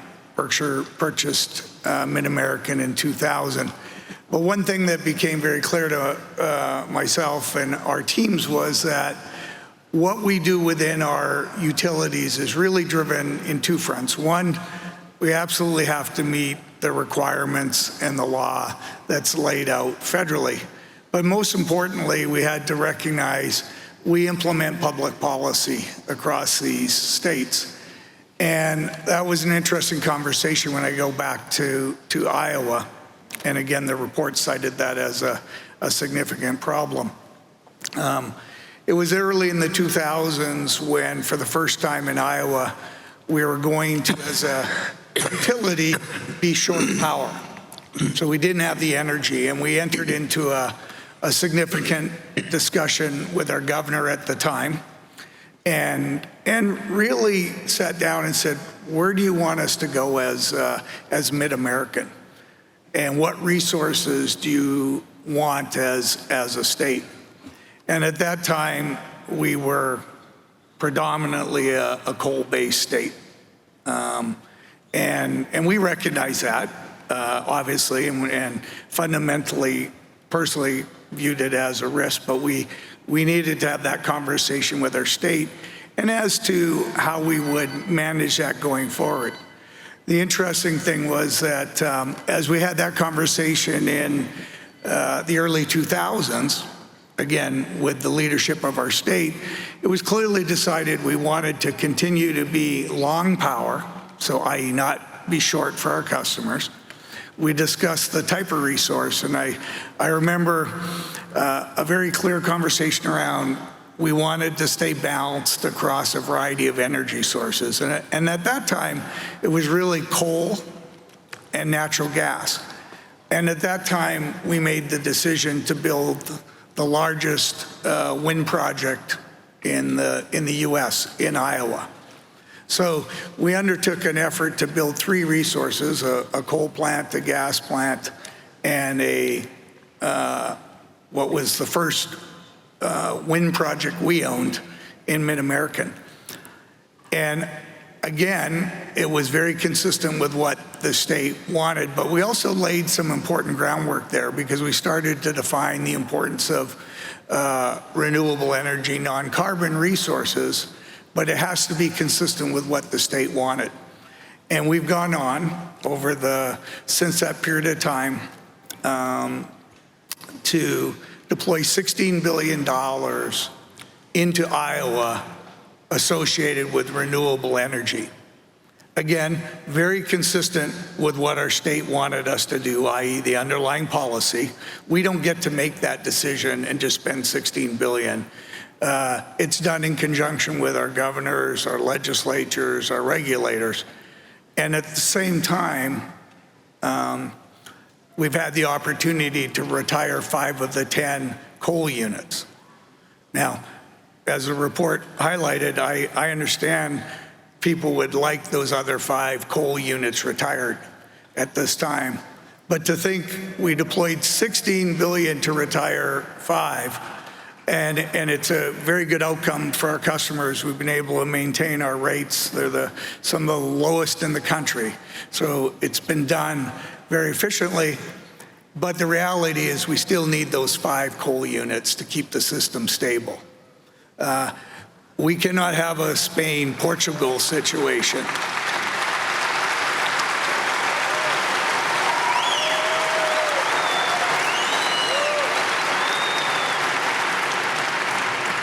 So we absolutely respect the input. We absolutely respect the process, and we'll continue to work with each of our states to identify the path they would like to chart. And we work hard to ensure there's good balanced outcomes, because we recognize the challenges they're associated with other folks' desires. So I think you'll continue to see our utilities implement policy consistent with the needs of their stakeholders, their customers, and at the same time always respecting what's required by any of the federal standards. So thank you for your comments.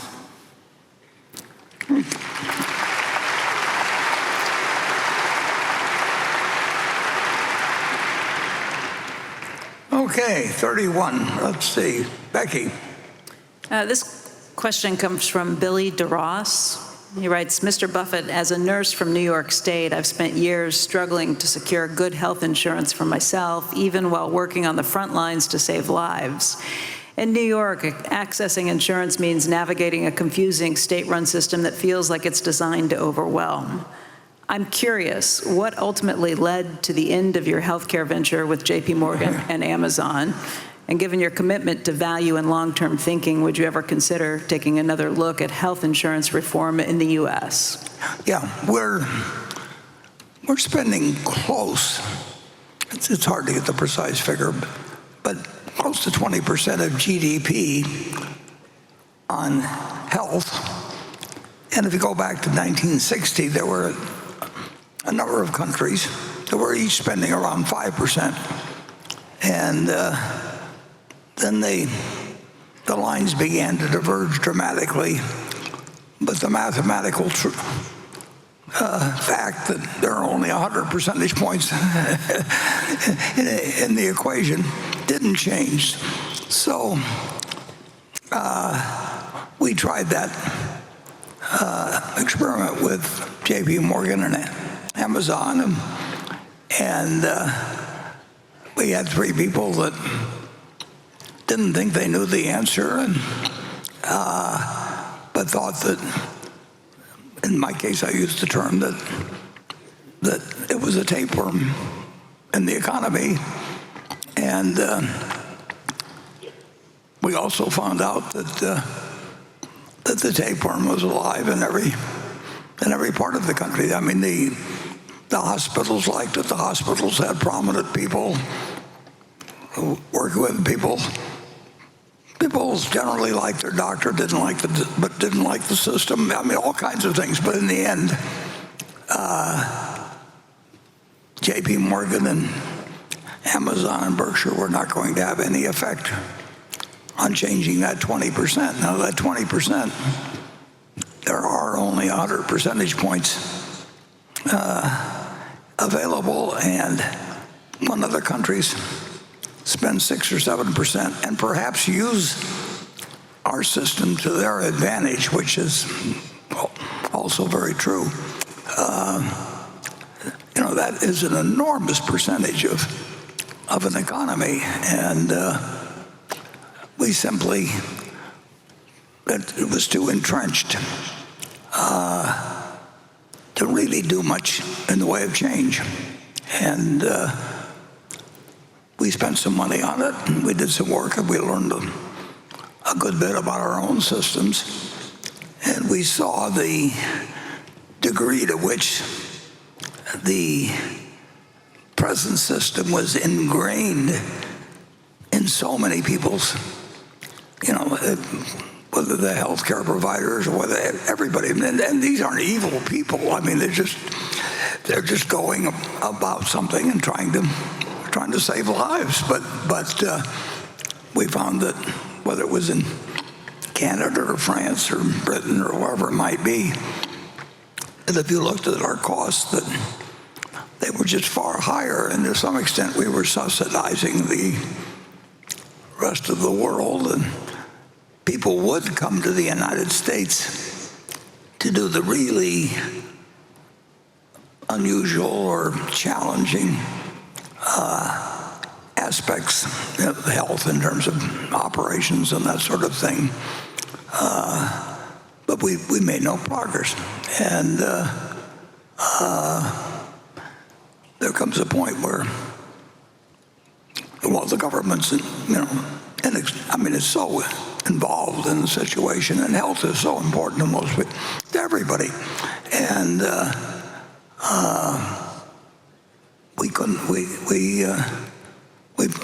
as I said to Jamie and Jeff, I said, the tapeworm won. And there are problems of society when you get 20% of your GDP going into a given industry. The degree of enthusiasm for changing that industry, the political power that the industry will have, and that doesn't mean they're evil. Everybody, they just end up there, and so I don't know. We came to the conclusion we didn't know the answer, three of us, and we had the money to do it, and we didn't know how to change how 330 million people felt about their doctor, felt about their health care, what they felt entitled to, and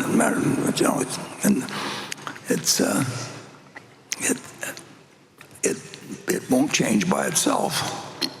And government is the only one that can change it, and the only people in government that can change it are getting a majority of 435 people and 100 people. And my dad lost one election in his life in 1948, and he was a very strong Republican. And in 1950, he went back and beat the guy that beat him in 1948, and he got the doctors behind him. And he did they're very well, and they believe 100% in what they're doing. They're helping people every day. And during the pandemic, the sacrifices made by people save other people, just incredible. Can you imagine working in something where they're bringing in people that are going to die by the dozens and dozens and dozens, and you try to somehow keep your own morale up and keep working with them? So you can't argue about the importance of it, but our costs are so different than any country in the world that it's a huge element. And we're a very rich country, so we can do things other countries can't do. And through our elected representatives and a whole variety of things over time, we've developed a system that is enormously resistant to any kind of major change, and it's important in every community that it's in. So I wish we had an answer for you, but I was somewhat pessimistic going in, and I was a little more pessimistic when we came out. But I'm glad we did what we did, and we learned something about our own failings in the process. So Berkshire, in effect, got its money's worth, but we didn't kill the tapeworm. Okay. Trying to change things in government it's an interesting proposition in the country because you get self-selection in terms of the people that go into government and continue in it. And to some extent, they have to make decisions that they don't like as they go along, and they learn to accept them or to rationalize them or whatever it may be. But it's still this country's worked out better than any country in the world. So you can't argue it was a failure, but you can argue that there are certain problems that are terribly tough to figure out ways to solve. And of course, one of them gets back to the fiscal problem I mentioned before, because it's easy to spend money and it's hard to cut people's receipts. And if you get elected, you're going to say to yourself, well, I can do more good if I stay in than if I really vote my conscience on this sort of thing. So you give away a little bit here and a little bit there and a little bit there, and finally you don't recognize yourself in the mirror anymore. And I grew up in a political family, and I watched how people behaved, and they behaved like human beings, which is what you have to expect. And I behaved like a human being. So we still managed to keep moving forward in a dramatic way. It's so much better to live here than it was 100 years ago or 200 years ago. It's dramatic. So you can't say the system's a failure, but you can say that it is very difficult to make major changes in it. Okay. Station 5.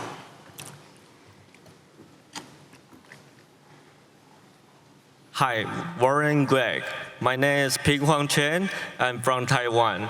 This is my 7th time here. First of all, I want to thank you, Warren, for your generosity of sharing your wisdom and lesson. You changed my life, and you're my role model and my hero. And my question is, Warren, you mentioned that Mr. Abel would be in charge of capital allocation in the future. And I'd like to know your perspective on, is it easier for a business operator to be an investor or for an investor to be a business operator? Thank you. No, that's a good question. I see we call him Mr. Apple even. Yeah. Thank you. Yeah, you'll take it.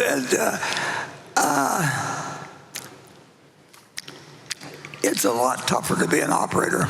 I mean, it's easier to sit in a room like I do and play around with money.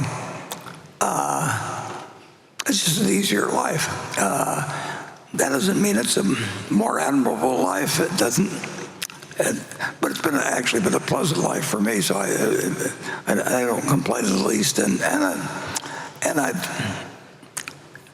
I've been able to choose my friends, which has made an enormous difference in my life. I've never had to work for anybody that I really didn't admire. I mean, that's a luxury in life. I had 5 different people I worked for. And, they were fantastic, whether it was the manager of the local Pennies, which is located, well, it used to be located a couple miles from here, and newspaper managers, everything. I have never been really disappointed by any teacher I've had.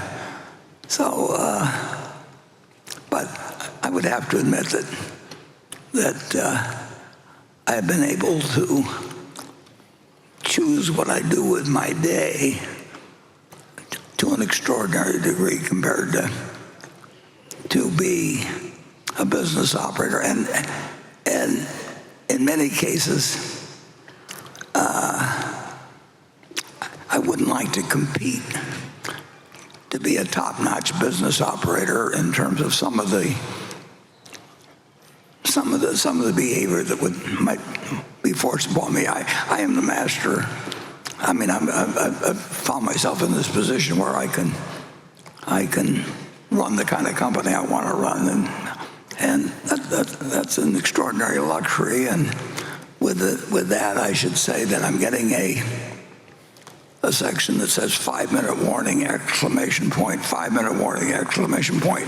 So I would now like to turn to a subject that I want to discuss with you a few minutes, and then when I'm through discussing this, I'll let Becky ask me a question or two, which you may want some elaborate the questions that come to you as I make these comments. Tomorrow we're having a board meeting of Berkshire, and we have 11 directors. 2 of the directors, who are my children, Howie and Susie, know of what I'm going to talk about there. The rest of them, this will come as news to. But I think it's the time has arrived where Greg should become the chief executive officer of the company at year end, and I want to spring that on the directors effectively and give that as my recommendation. Let them have the time to think about what questions or what structures or anything they want, and then at the meeting following that, which will come in a few months, we'll take action on whatever the view is of the 11 directors. I think they'll be unanimously in favor of it, and that would mean that at year end, Greg would be the chief executive officer of Berkshire, and I would still hang around and could conceivably be useful in a few cases, but the final word would be what Greg said in operations, in capital deployment, whatever it might be. I could be helpful, I believe, in that in certain respects, if we ran into periods of great opportunity or anything. I think that Berkshire has a special reputation that when there's times of trouble for the government, that we are an asset and not a liability, which is a position that very hard to have, because usually the public and government get very negative on business if there's a time like that. But so I think there might be a time when I'd be helpful, but Greg would have the tickets, and he would make, like I said, whether it's acquisitions, I think the board would be more welcome to giving him more authority on large acquisitions, probably if they knew I was around. But he would be the chief executive, period. And like I say, the plan is to, and Greg doesn't know anything about this until what he's hearing right now, but that,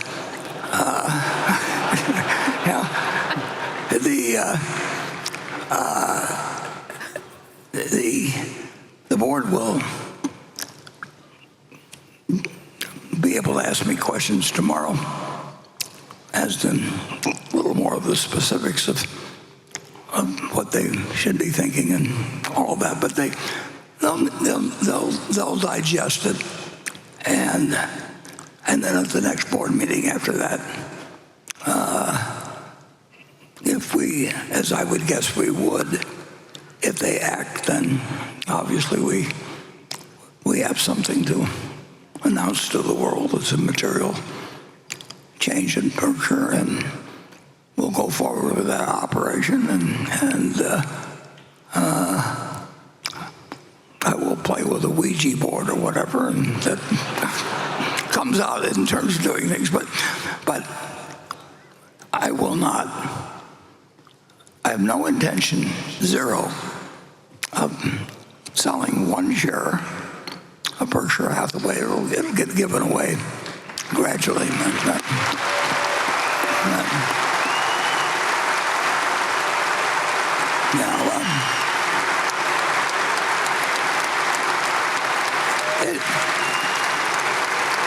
It just won't.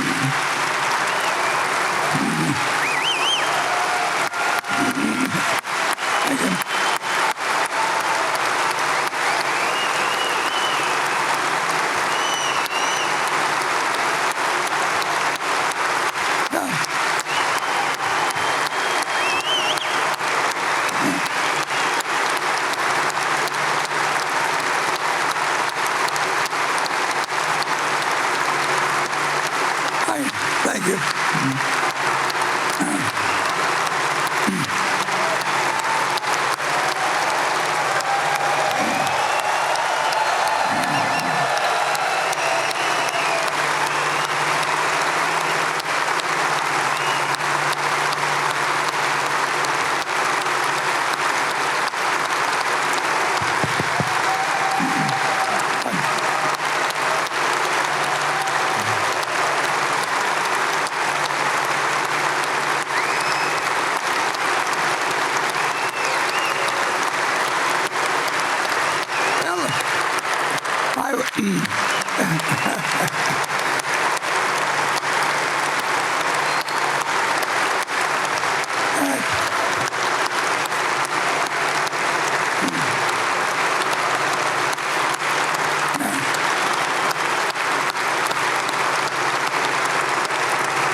Okay, drink your Coke and calm down.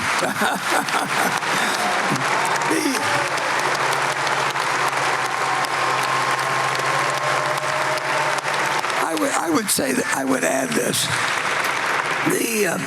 The decision to keep every share is an economic decision, because I think the prospects of Berkshire will be better under Greg's management than mine.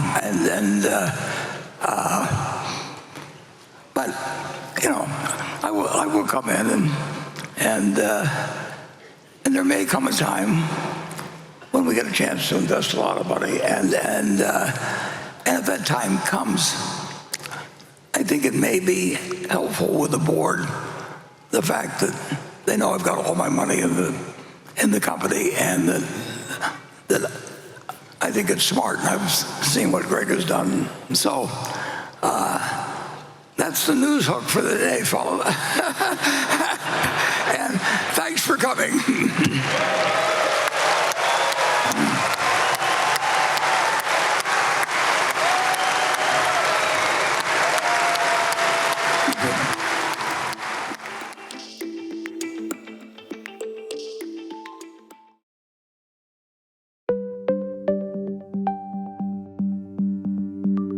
There you have it, another Berkshire Hathaway annual meeting in the books, and an extraordinary one. This meeting just ended with a bang, with Warren Buffett suggesting to the Berkshire board that Greg Abel become the CEO at year's end. This was Warren Buffett's 60th annual meeting as CEO.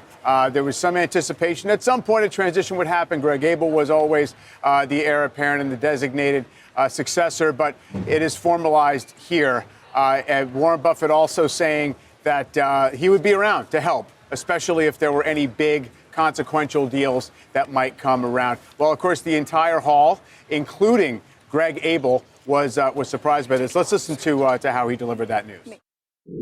Greg should become the chief executive officer of the company at year end, and I want to spring that on the directors effectively, and then give that as my recommendation. Let them have the time to think about what questions or what structures or anything they want. And then at the meeting following that, which will come in a few months, we'll take action on whatever the view is of the 11 directors. I think they'll be unanimously in favor of it. And that would mean that at year end, Greg would be the chief executive or officer of Berkshire. And this is what it looked and sounded like in the hall as the shareholders absorbed that blockbuster news. It just one.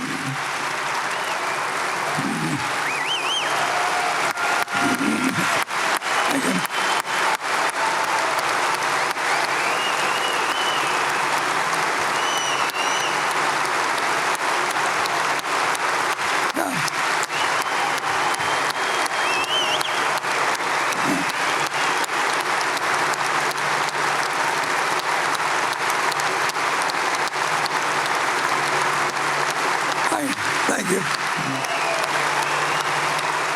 That was the response. Of course, Mr. Buffett, always being self-deprecating, was quick with a quip, and he said, of course, that long ovation, once he said he would be leaving as CEO, could be interpreted in two different ways, but he decided to take the more positive implications there. Again, Warren Buffett saying he proposes he will step aside as CEO. Greg Abel will take over that role. Abel already has been handling a little more of the day-to-day of the capital allocation responsibilities, which, of course, Buffett there had. And he said, you know, as the continuing major owner of Berkshire Hathaway, perhaps the board would like him in there if there was some large transaction that came around.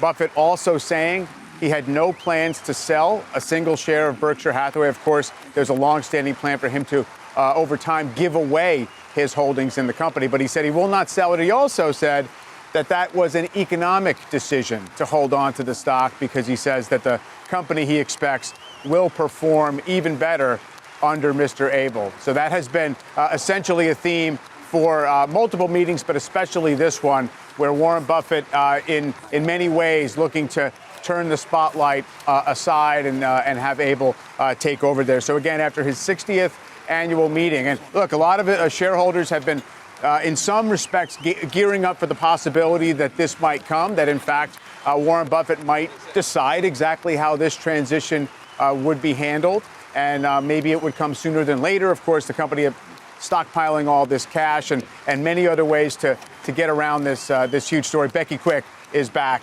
Mike, with me. I just caught up with both Warren Buffett and Greg Abel behind the stage, just to ask a couple of questions about this. Greg looked pretty shocked. This is the first he's heard about it. Yeah. They have not had conversations about this. And so I asked them very quickly, you know, Warren said in the meeting that he'd be hanging around. I asked in what capacity? What does that mean? Would he be chairman? The two of them talked for a minute, standing there, and said that they're going to discuss that with the board tomorrow. The eventual plan upon Mr. Buffett's death, this is what the two of them just said, is that Howard Buffett will become the non-executive chairman of the company. As of January 1st, I don't know if that means that Greg will be chairman and CEO or if Greg will be CEO. And I think those are details the two of them have to discuss. Yeah, I guess ultimately the board and the board sort of has to determines discuss that. this Yeah, tomorrow. for sure. Again, I think they would give Warren Buffett a lot of leeway. They would defer to whatever Basically, he I prefers, think Greg probably. would defer to whatever he said. I asked Warren if he's still going to be going into the office every day, and he said, yeah, probably. That's his plan. I asked Greg if the office would be moving, because Greg's based in Iowa, not here. And Greg said, no, the office will always be in Omaha. So the office will be here no matter what. Warren's still planning on coming to work every day, and as you heard him tell the crowd, he hopes that he can be useful and help out in times of need. I think this has been a transition that's been such a long time in the making. Yeah. I don't know that anybody was expecting this now, including Greg, including the board. Yeah, I mean, Buffett himself said that only his children among the board members were aware that this was coming. Right. Look, this does create some questions about what happens with capital allocation in particular, because last year at the meeting, Warren was asked what the role of Ted and Todd would be, how those things would come. Yes. And his announcement was that it would be Greg's decision. Ted and Todd, who run part of the investment portfolio. Right, who read a big part of the investment portfolio right now. I mean, if you think about it, there are some complicating factors. Berkshire's a huge company. Being an involved operator is no small task. And as Warren said, Greg is a much more involved operator. He does 60 operating companies or so. Walks the walk with these companies, checks in with all of them, knows what's coming along the way. You also have the capital allocation plans. Now, I'd always thought of capital allocation as being, for the most part, either acquisitions or going into stocks. Yep. Today, they talked about a different plan with capital allocation, too, and that would be to lay out massive amounts of money for big infrastructure builds, too. Mm-hmm. So, you can kind of mix all of those in. If there's a need for more electrical systems and grids, as you see the country's needs changing, if there's big ways to do some of those things, too. But you have that, and then you have the insurance companies. And, Ajit Jain is here running the insurance companies. Yeah. A lot of big jobs that take a lot of people to fill. For sure. And you wonder how or if any of those things will change, or if all of those people will continue to kind of do the jobs they're doing at this point, too. Look, I mean, the theme for so long, I would argue that Buffett tried to underscore is that the principles that he's run this company with and the culture and just the general approach to taking care of capital is built to persist. Yes. It's not something that will come and go with him. That remains to be seen. It remains to be seen how investors will think about that. Yeah. There was an answer before this news that Greg Abel gave about his thoughts on capital allocation. Yeah, that was the first question when we came back. It's a decent question. It's one that several shareholders wrote in with questions about it. Now, look, with the analyst that we were here with, the investor we were with. David Samra. David, who just pointed out, look, Greg does have some chops with capital allocation, too. He was so closely involved with the investment in the 5 Japanese trading house companies. And, he's been involved in a lot of different things along the way. But this is a big shift. We've been gradually led down this path. Yeah. And Mr. Buffett doesn't sound like he's going anywhere in terms of still going to the office every day. No. And still holding a huge portion of the voting shares and the equity and saying, look, he thinks the company's going to be worth more, and he'll be there to back him up, not just with shareholders and outsiders, with the board, too. For sure. Yeah. It all pretty fascinating. I mean, he didn't pose it as a question, like, Greg, do you want the job? I mean, it was just a foregone conclusion that we're just going to flip the switch as we've planned all along. Right. Quite remarkable. I mean, that idea, too, though, he twice came back to the idea, like, look, if there were some kind of big, complicated transaction, if we're going to make a big investment, maybe the board would want me there. Since I've been there and I own a big chunk of the company, obviously flagging that will be a measure of continuity. Look, a lot of times over the years, Warren Buffett has gotten calls that come from the government, that come from investors, that come from CEOs who are saying, here's an opportunity, are you game? Now, I guess my question would be, if I had the chance to ask, how many of those calls are already going to Greg? How many of those queries already go to Greg? That's right. And this seems like that's part of the baton handing, too. I'm here. If somebody knows me better and maybe wants to start here, and maybe we go through. And many times it was, we have a problem, we have a crisis, can you help? Not just, do you want the opportunity? Right. And that is a real issue in terms of whether, look, part of the story with Berkshire has been being the preferred buyer of high-quality companies and assets when a family is ready to sell, when some other investor is ready to sell. Does that transfer to a new CEO, or is it just the prestige of selling to Warren Buffett, who decided he wanted to buy your business? Right.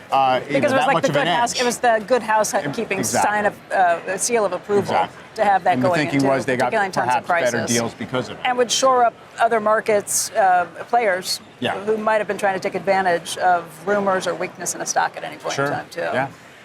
Berkshire board member Ron Olson is here with us right now. Joins us on set to talk about this. Ron, you were, I'm guessing, one of the many board members who didn't know about this. What do you think of this announcement? It surprised me, but it impresses me. Warren has lived a life full of surprises. Very few of his decisions have been anything other than sensational. I am very anxious to see Warren become the Charlie Munger for Greg Abel. Yeah, he's had a lot of practice watching Charlie. I don't know if he can get that, nothing to add, but Greg is ready.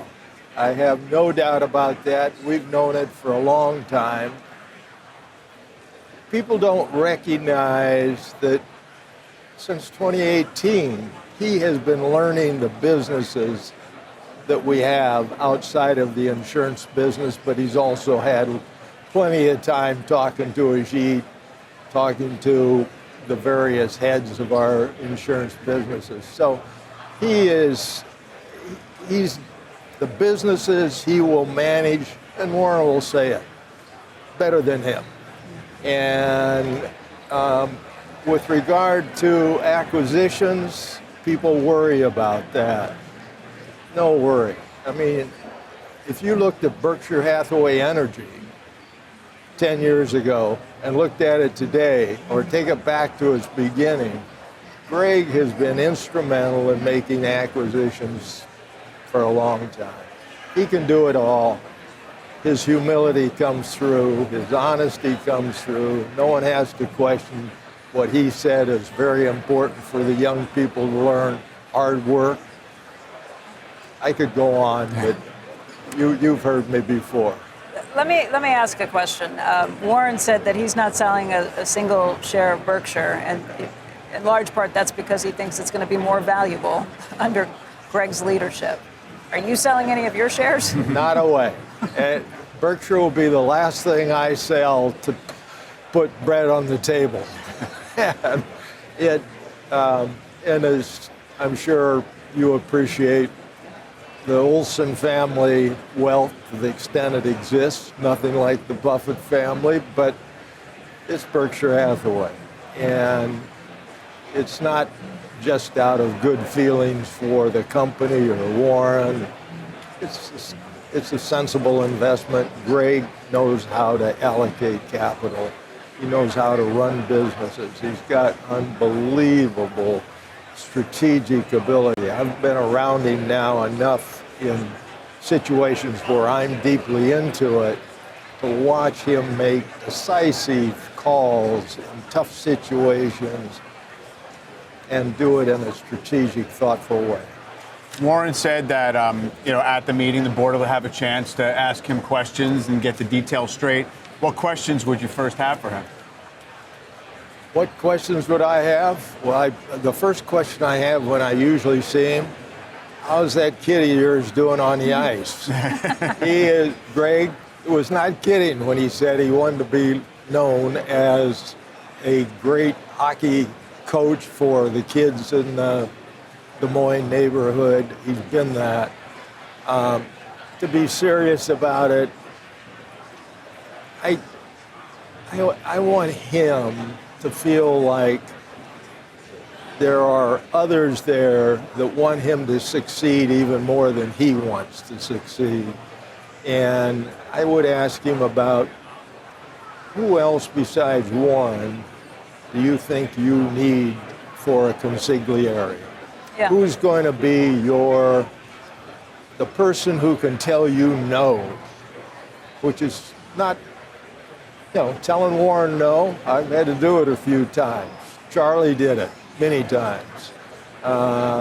And at the same time, be able to lead with a positive, creative spirit. And I think he can do that. But I want him to be supported, and I think he will want to be supported. And every great CEO that I know has had his or her consigliere.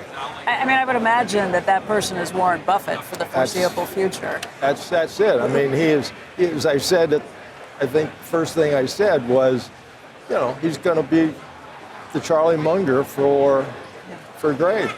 And that's great. Who else is Greg close to? Are there people that you know within the business that he relies on? Yes. I mean, he relies on a number of people. Certainly Scott Thome, that heads the day-to-day, running the business of Berkshire Hathaway Energy.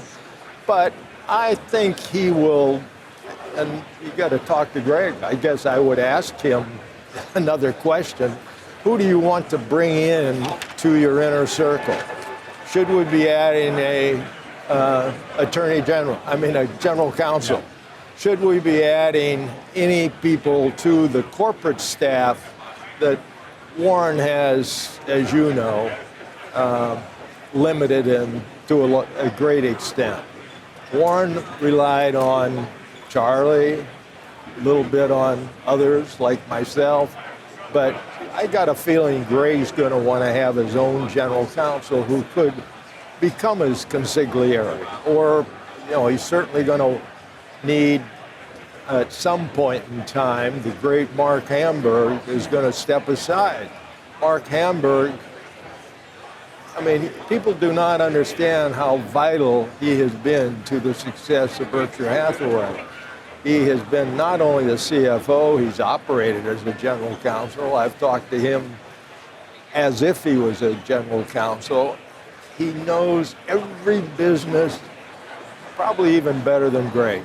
I mean, it's unbelievable. So there are going to be people that I know Greg will need to have him, to have help from them. And he's going to have to add some people. Yeah, I mean, they've got 7 months to think about this, to get through to the end of the year and go through it. How do you think the board will felt about hearing, other board members felt about hearing this news? I mean, you were sitting with everyone there. What was kind of the general read? Well, I wasn't actually sitting there when that announcement was made. I had started my way across to come talk to us right here, and I'm glad I did, or I might have gotten here about 3:30. But I don't have a feel for that. But I think people were surprised, but were ready for the decision to be made. And the assumption on the board would have been, if Warren so chooses, then that's it. You're not going to say, hey, we consider. We, the board, had made the decision about Greg being the successor years ago. And you all will remember the one and only annual meeting held outside Omaha in our law office in LA. And Charlie let it slip. It wasn't a decision made the day before Charlie let it slip. It had been made before that. And we've become increasingly comfortable with that judgment. I think that was 2021. Yes. And you guys had made that decision years before? Yeah. So and whatever caused us to make that judgment then is even more so today. So we feel good. And I think that will be the general feeling of everybody on the board without question. Ron, the age limit on the board, which we would have started with had it not been for this news, you're ending your time on the board as well and going around. How did you all get to that decision? What did you think about it? It was a decision that Warren hinted at it. I think there was a time when there were 5 members of the board that were 90 and over. They were iconic leaders of industry. Incredible people, every one of them. You didn't want to let go of a person like that. There are very few people like that in life. And I don't put myself in that category. I think that getting new blood periodically in any institution is useful, even in Berkshire. So to me, it is a sensible thing to have some kind of turnover at some point. And that doesn't mean everybody gets to stay in there till they're 80. There may be reasons to make changes before that. But having an end game that you don't have to explain, I think is useful. And frankly, I've been in a situation on another board that I was on where, you need an exception here? We'll change the bylaw and make a new exception. So let's try this for a while and see how it goes. I think it's a positive thing. Yes, I'm the only one affected, but that actually made it a good time to be Warren kind of put himself in the same camp. Yeah. Well, the first one affected. Right? It's not necessarily good.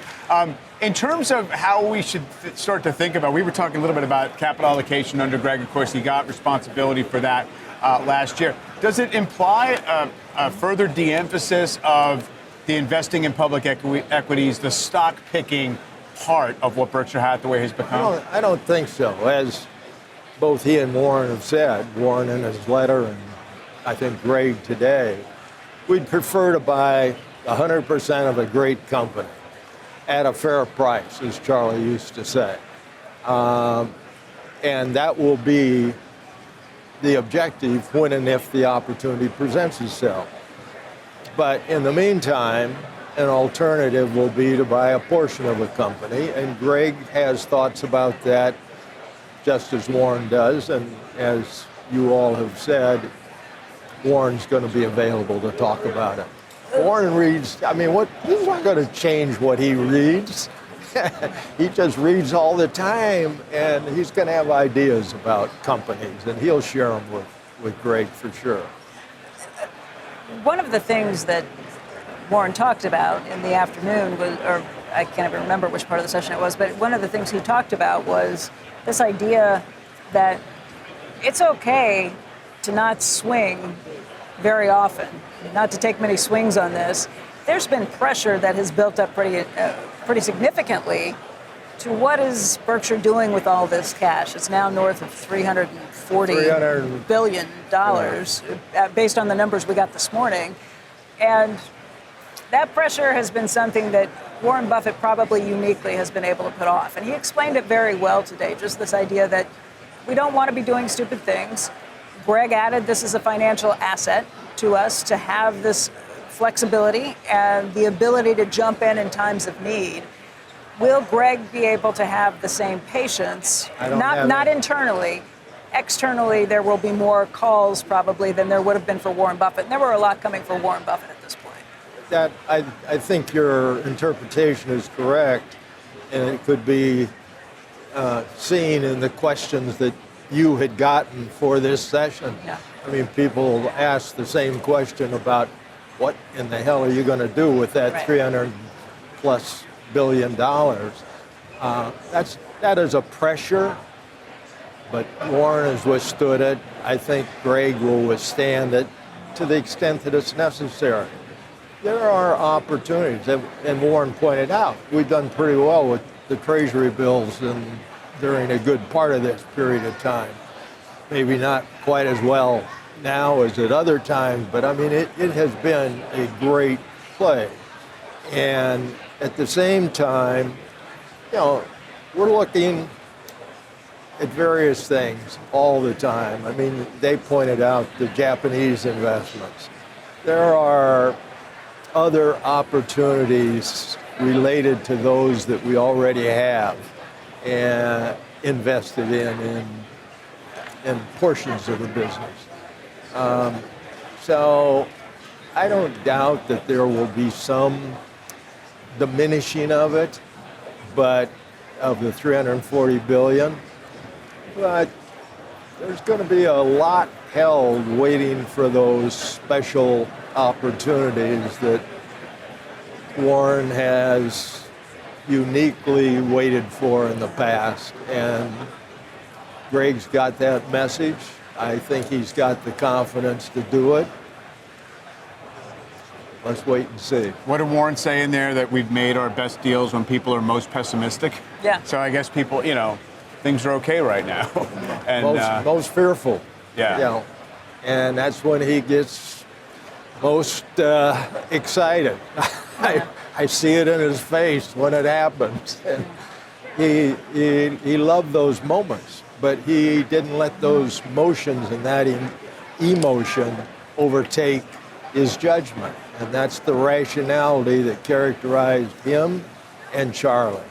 I know of no two people more rational than Charlie and Warren Buffett. And so I think Greg's right up there. How many years have you served on the board, Ron? 28? Well, I've been on 28 years. On the board. And it's been a great run. I'm leaving the board, but I'm not leaving Berkshire. I'm not leaving Warren. I'm not leaving Greg, whatever. I'm available. I'm still working every day. That's what I love to do. I'm not much of a golfer. People ask me, why are you still at it?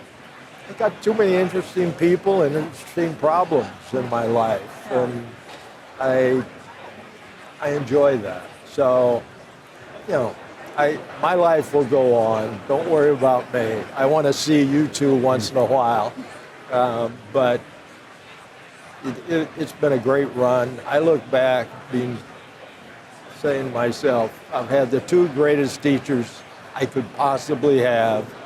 Charlie since 1967 when I first met him, and Warren 1969.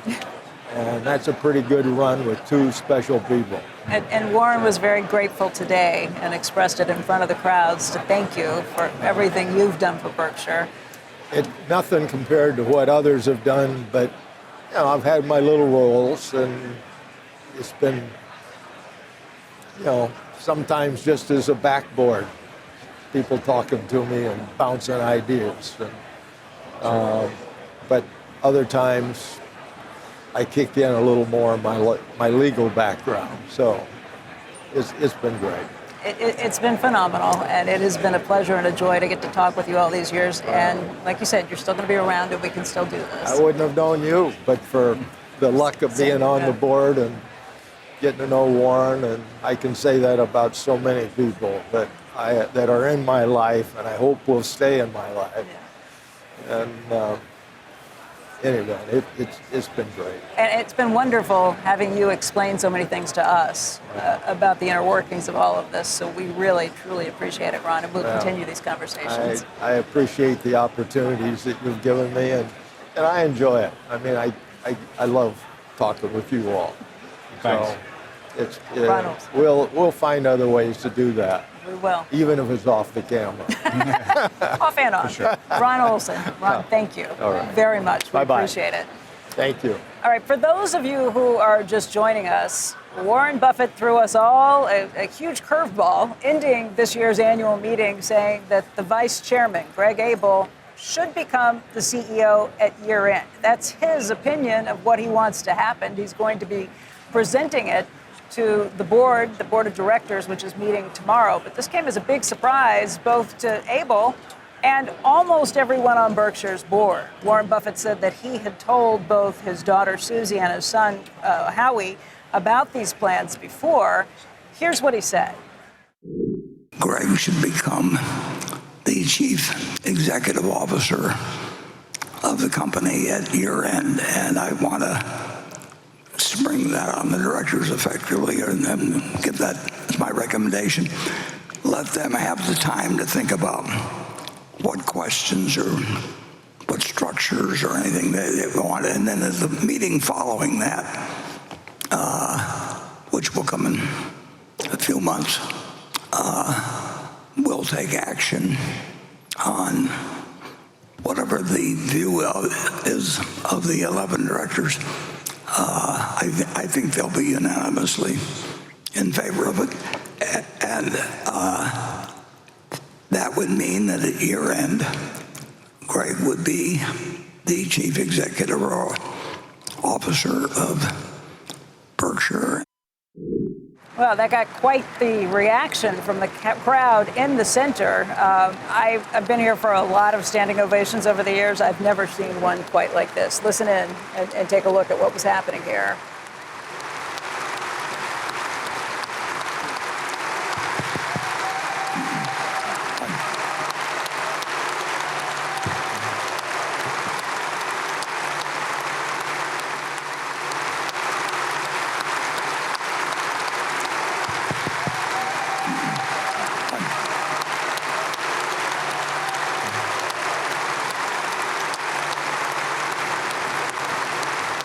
You know, I caught up with Warren Buffett and Greg Abel very quickly afterwards as they were walking off. They were talking about this for the first time because he had never discussed it with Greg Abel before. And Warren said again, as he did on stage, well, you can take that two ways from the crowd clapping this decision to hand things over like this. Again, Warren Buffett said that he'd be hanging around in the auditorium. When I pressed him on that as I was walking out, what's going to happen, hanging around in what capacity? He said, well, he'd still be coming into the office probably every day. Will you be chairman? I don't know. They're going to have that conversation with the board tomorrow. It's probably a conversation that Greg and Warren have been having since we walked off that stage. They both reiterated that the ultimate plan is for Howie Buffett, his son, to become the non-executive chairman. Warren said that will happen upon his death. He reiterated that again. But Buffett's plan is to continue to come into the office. He loves what he's doing, wants to be useful, wants to be helpful, wants to be a sounding board for Greg, and I think probably also give him cover, not only from the outside and from the board, but just give him the ability to do things the way that he wants them done. But he said it again, Greg will be the CEO. Right. He will be making these decisions at this point. Right now, I want to bring in Congressman French Hill. He's a Republican from Arkansas who is also the chair of the House Financial Services Committee.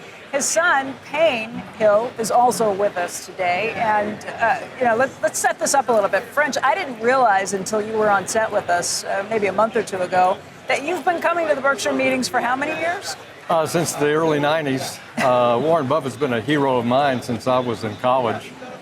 And the Super Investor article he wrote back in 1984 was what got me so interested in value investing and also following his work. And then when I was at the Treasury Department, I was there for the Solomon Brothers escapade. And when I got out of government in 1993 and went back to the private sector in investment management, it was Warren Buffett who was, my role model. A man I've never personally met, but I've admired all these years. And he always loved tap dancing to work. Well, now he's tap dancing out of work. And what a day. What a happy day. And the board and Greg and Warren have done a magnificent job over the last decade preparing shareholders for today. And it's great to have this young investor. Thanks for having us. And Payne, you've come to this meeting before with your father. I don't think you come every year. When was the last time you were here? So last time we were here was 11 years ago. And it's safe to say that's kind of where I caught the investing bug, watching the markets. I've been chatting about Apple stock with my dad since I was 10 years old. So I think, that's kind of where I started thinking about it, reading about Charlie Munger, Warren Buffett, that kind of thing. And I even did a sixth grade PowerPoint project on Warren Buffett. I need to dig it up. I think it's in like some old hard drive. But so huge fan. And it's influenced your life, too. You work at a consulting firm in Washington at this point? Yes, I work at a company called FTI Consulting. Yeah. So it's been a great experience living in D.C. I'm really humbled and privileged to be able to watch him do what he does. But, so it's a great... French, let's talk a little bit about Warren said that was kind of directed at Washington. There were a lot of kind of discussions around the edges on this. One would be his thoughts on the trade deficit and tariffs. Another would be his thoughts on DOGE and bloat in the government bureaucracy. He came back at us a lot of ways, even with the idea of the U.S. healthcare system not being able to fix that, saying government would have to be the one who did that. What did you, as a sitting congressman, kind of take away from all of those thoughts? Well, I took away his thoughts. He introduced the topic by talking about his 2003 balanced trade piece he did on import certificates and how Charlie thought it was a Rube Goldberg scheme of an idea. But his idea was that balanced trade over the years is a good thing. But as the reserve currency and the biggest economy in the world, we're not going to have balanced trade with every country. It's not possible. We're importing so much. But I thought his idea that balanced trade was a theme was important. But he argued that putting punitive tariffs on people probably is not the way to do it. That using the carrot rather than a full stick. And in my 2 years of doing it during the Bush 41 administration, it was the threat of the stick, 301 sanctions on semiconductors in the 1980s, on Japanese auto imports in the 1980s that led us to open up the market and create what I think is a pretty substantial trade partnership between Japan and the United States here 30 years later. And if you talk to the Treasury Secretary, the Commerce Secretary, that is the ultimate goal.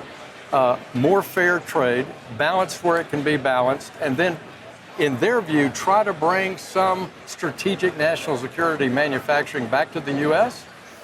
Not a bad goal, but not something that's going to happen overnight. And the pandemic taught us that we need to have more resilient supply chains. And people are working on it. You see reductions in dependence on one country or one source, there's no doubt. but it's going to take time. Is that what we're getting right now, though, the threat of the stick, or is it the actual stick? I know we're in this weird 90-day period where tariffs are on hold for the most part. I think it's created a lot of market uncertainty, and my hope is that the applying of the stick will lead to negotiations that will ultimately be more of a carrot, and recognize that we have to have some distinctions here between a big complex situation like China versus a country that we have excellent allied terms with, Korea or Japan or the European Union, and have a little bit more discretion there. But I'm hopeful that we can do it and do it soon, because I think the market and the uncertainty has not been good for the economy. It's also, of course, interesting the way Warren frames things, and he likes to do this, right, by just sort of panning out and saying, let's appreciate what the U.S. has built. Right. And the fact that, as he said, we've won. In other words, we're kind of claiming to be taken advantage of by countries whose economies we wouldn't trade for ours. Right. Exactly. And he talked about the lottery, the global lottery, where Payne Hill's the luckiest kid in America because he got born I'd always here. say to him, I want to win the lottery one day, Dad. He's like, you already have. You were born in the United States. I know Mr. Buffett commented on that a lot. 100%. So we were looking at each other. But it was, it is still something where you want to have it as balanced as you can make it. And if you do have dumping, my argument's always been, if you believe that people are dumping product into the North American trade arena, Mexico, Canada, the U.S., Mexico and Canada, as our partners, can stop that. Yeah. We can say we don't want dumped steel entering the Mexican borders that goes into a U.S. product. So my advice is we should have Trade Promotion Authority. Joe Biden left a mess on trade. He allowed Trade Promotion Authority to expire in the Congress in 2021, and we didn't initiate any new trade agreements under Joe Biden, and we didn't enforce the ones that even President Trump had. That's a lot of Chinese goods that are coming through Mexico and getting dumped on us. And so I get the point, but I would use the USMCA's 5-year review as a chance to strengthen that, and I think that's the way to have Canada and Mexico on our side to curtail dump products. But you think go after that first, use some of our allies, and then everybody gang up to go after China? Well, I do believe that you don't. Money is fungible, trade is fungible, partners are fungible, and that you win by building allies to curtail bad behavior, whether it's in military or economic diplomacy, either one. French, as a Republican in Congress, and obviously somebody who's hoping that a year from now we're not looking at these same tariff situations, that we have better trade agreements as a result. What has been your message back to Congress at this point, or your message back to the administration through the Commerce Secretary, through the Treasury Secretary, or any other conversations you've had? Well, prioritize. And it's a different strategy. Using trade to open up markets that we've had a 30-year effort to try to open up, like India, takes a different set of skills, steps, and abilities than just trying to bring down trade barriers with a long-standing ally with whom we have a trade arrangement. So I think prioritize and get some early wins, and then focus on explaining to our constituents that it's going to be a long transition to get supply chains and critical minerals and critical technologies in the U.S. It's just not an overnight strategy, but it's one I think that we can do, but we should do it with our partners. And he didn't speak really as much as we might have thought about the broader fiscal situation, but he sometimes does as a biggest owner of Treasury bills and one of the biggest corporate taxpayers. He kind of has a proprietary spot to say what he thinks the structural direction of the federal budget should be. Yeah, he made two good points today beyond trade. I thought was our 7% of GDP deficits are unsustainable. Congress has to do something about that. It's a hard-fought battle in Congress to try to reduce the growth rate that exceeds the GDP growth rate on spending. We can't do that. This has happened since the pandemic, and we need to shrink that. That's the goal. I think that DOGE plays a role. DOGE has gotten off to a start where if you're looking for IT productivity solutions, this will be the most informed FY26 appropriation process ever because of some of the DOGE work in these departments. So I thought he spoke favorably for DOGE as a concept, because he says bureaucracy can choke a private company and it can choke a federal bureaucracy. And a great example was Geico today.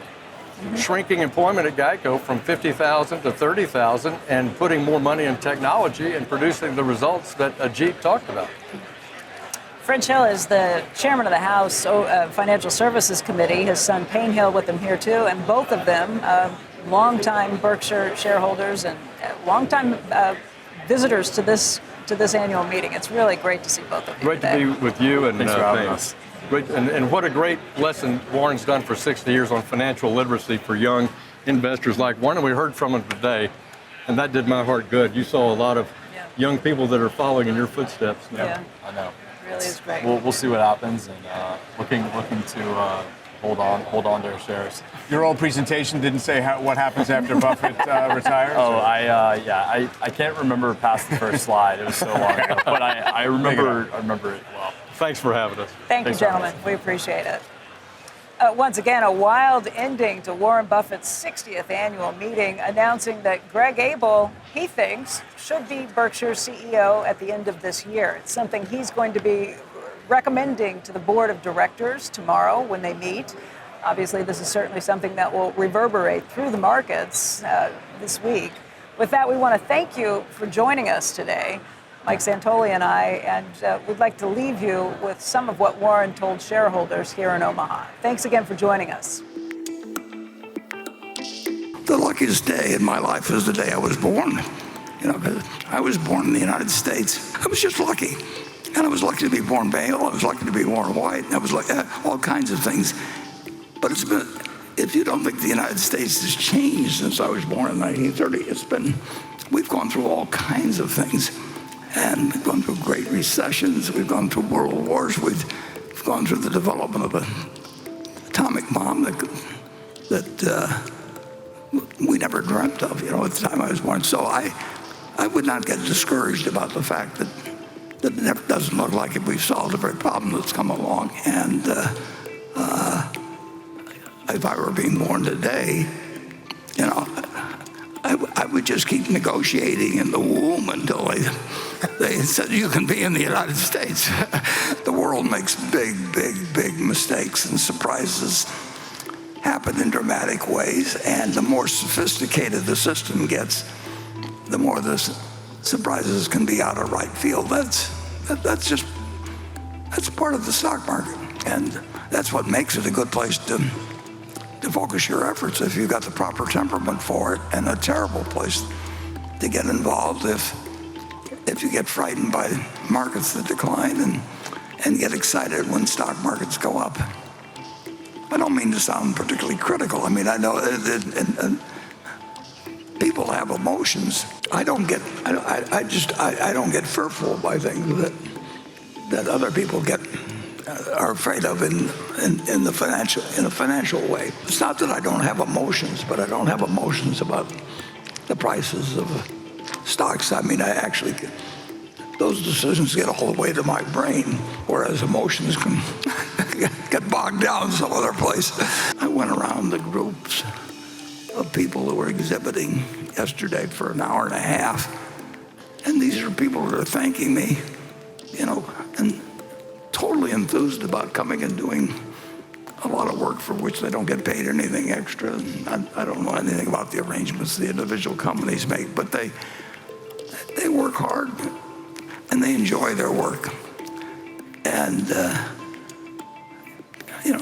you really want to work at something you enjoy. It's interesting to me that in the investment business,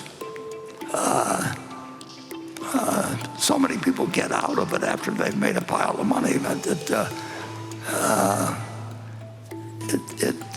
You really want something that you'll stick around for. While I'm handing this over to Greg,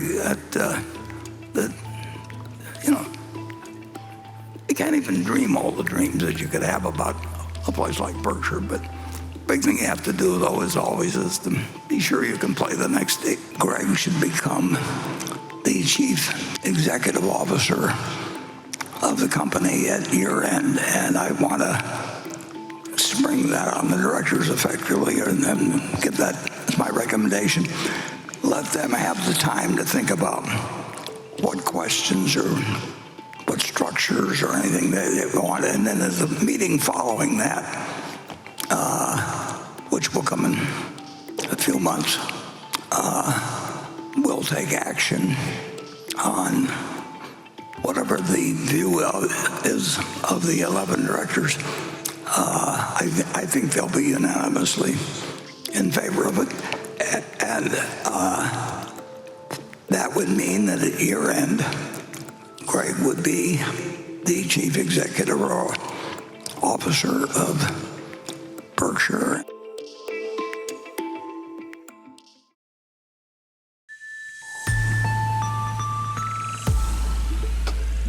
Thanks for listening to our coverage of the Berkshire Hathaway Annual Shareholder Meeting. If you want more information about Warren Buffett, you can sign up for CNBC's Buffett Watch newsletter to get the latest headlines and video clips. Just go to buffettnewsletter.com. Check out our show notes for links to more resources and a listening guide to this podcast. If you liked what you heard today, let us know. I'm on X at Becky Quick, or you can write a brief review on Apple Podcasts. Just follow Squawk Pod to get the best of our morning show, Squawk Box, every day. We're available wherever you listen to podcasts.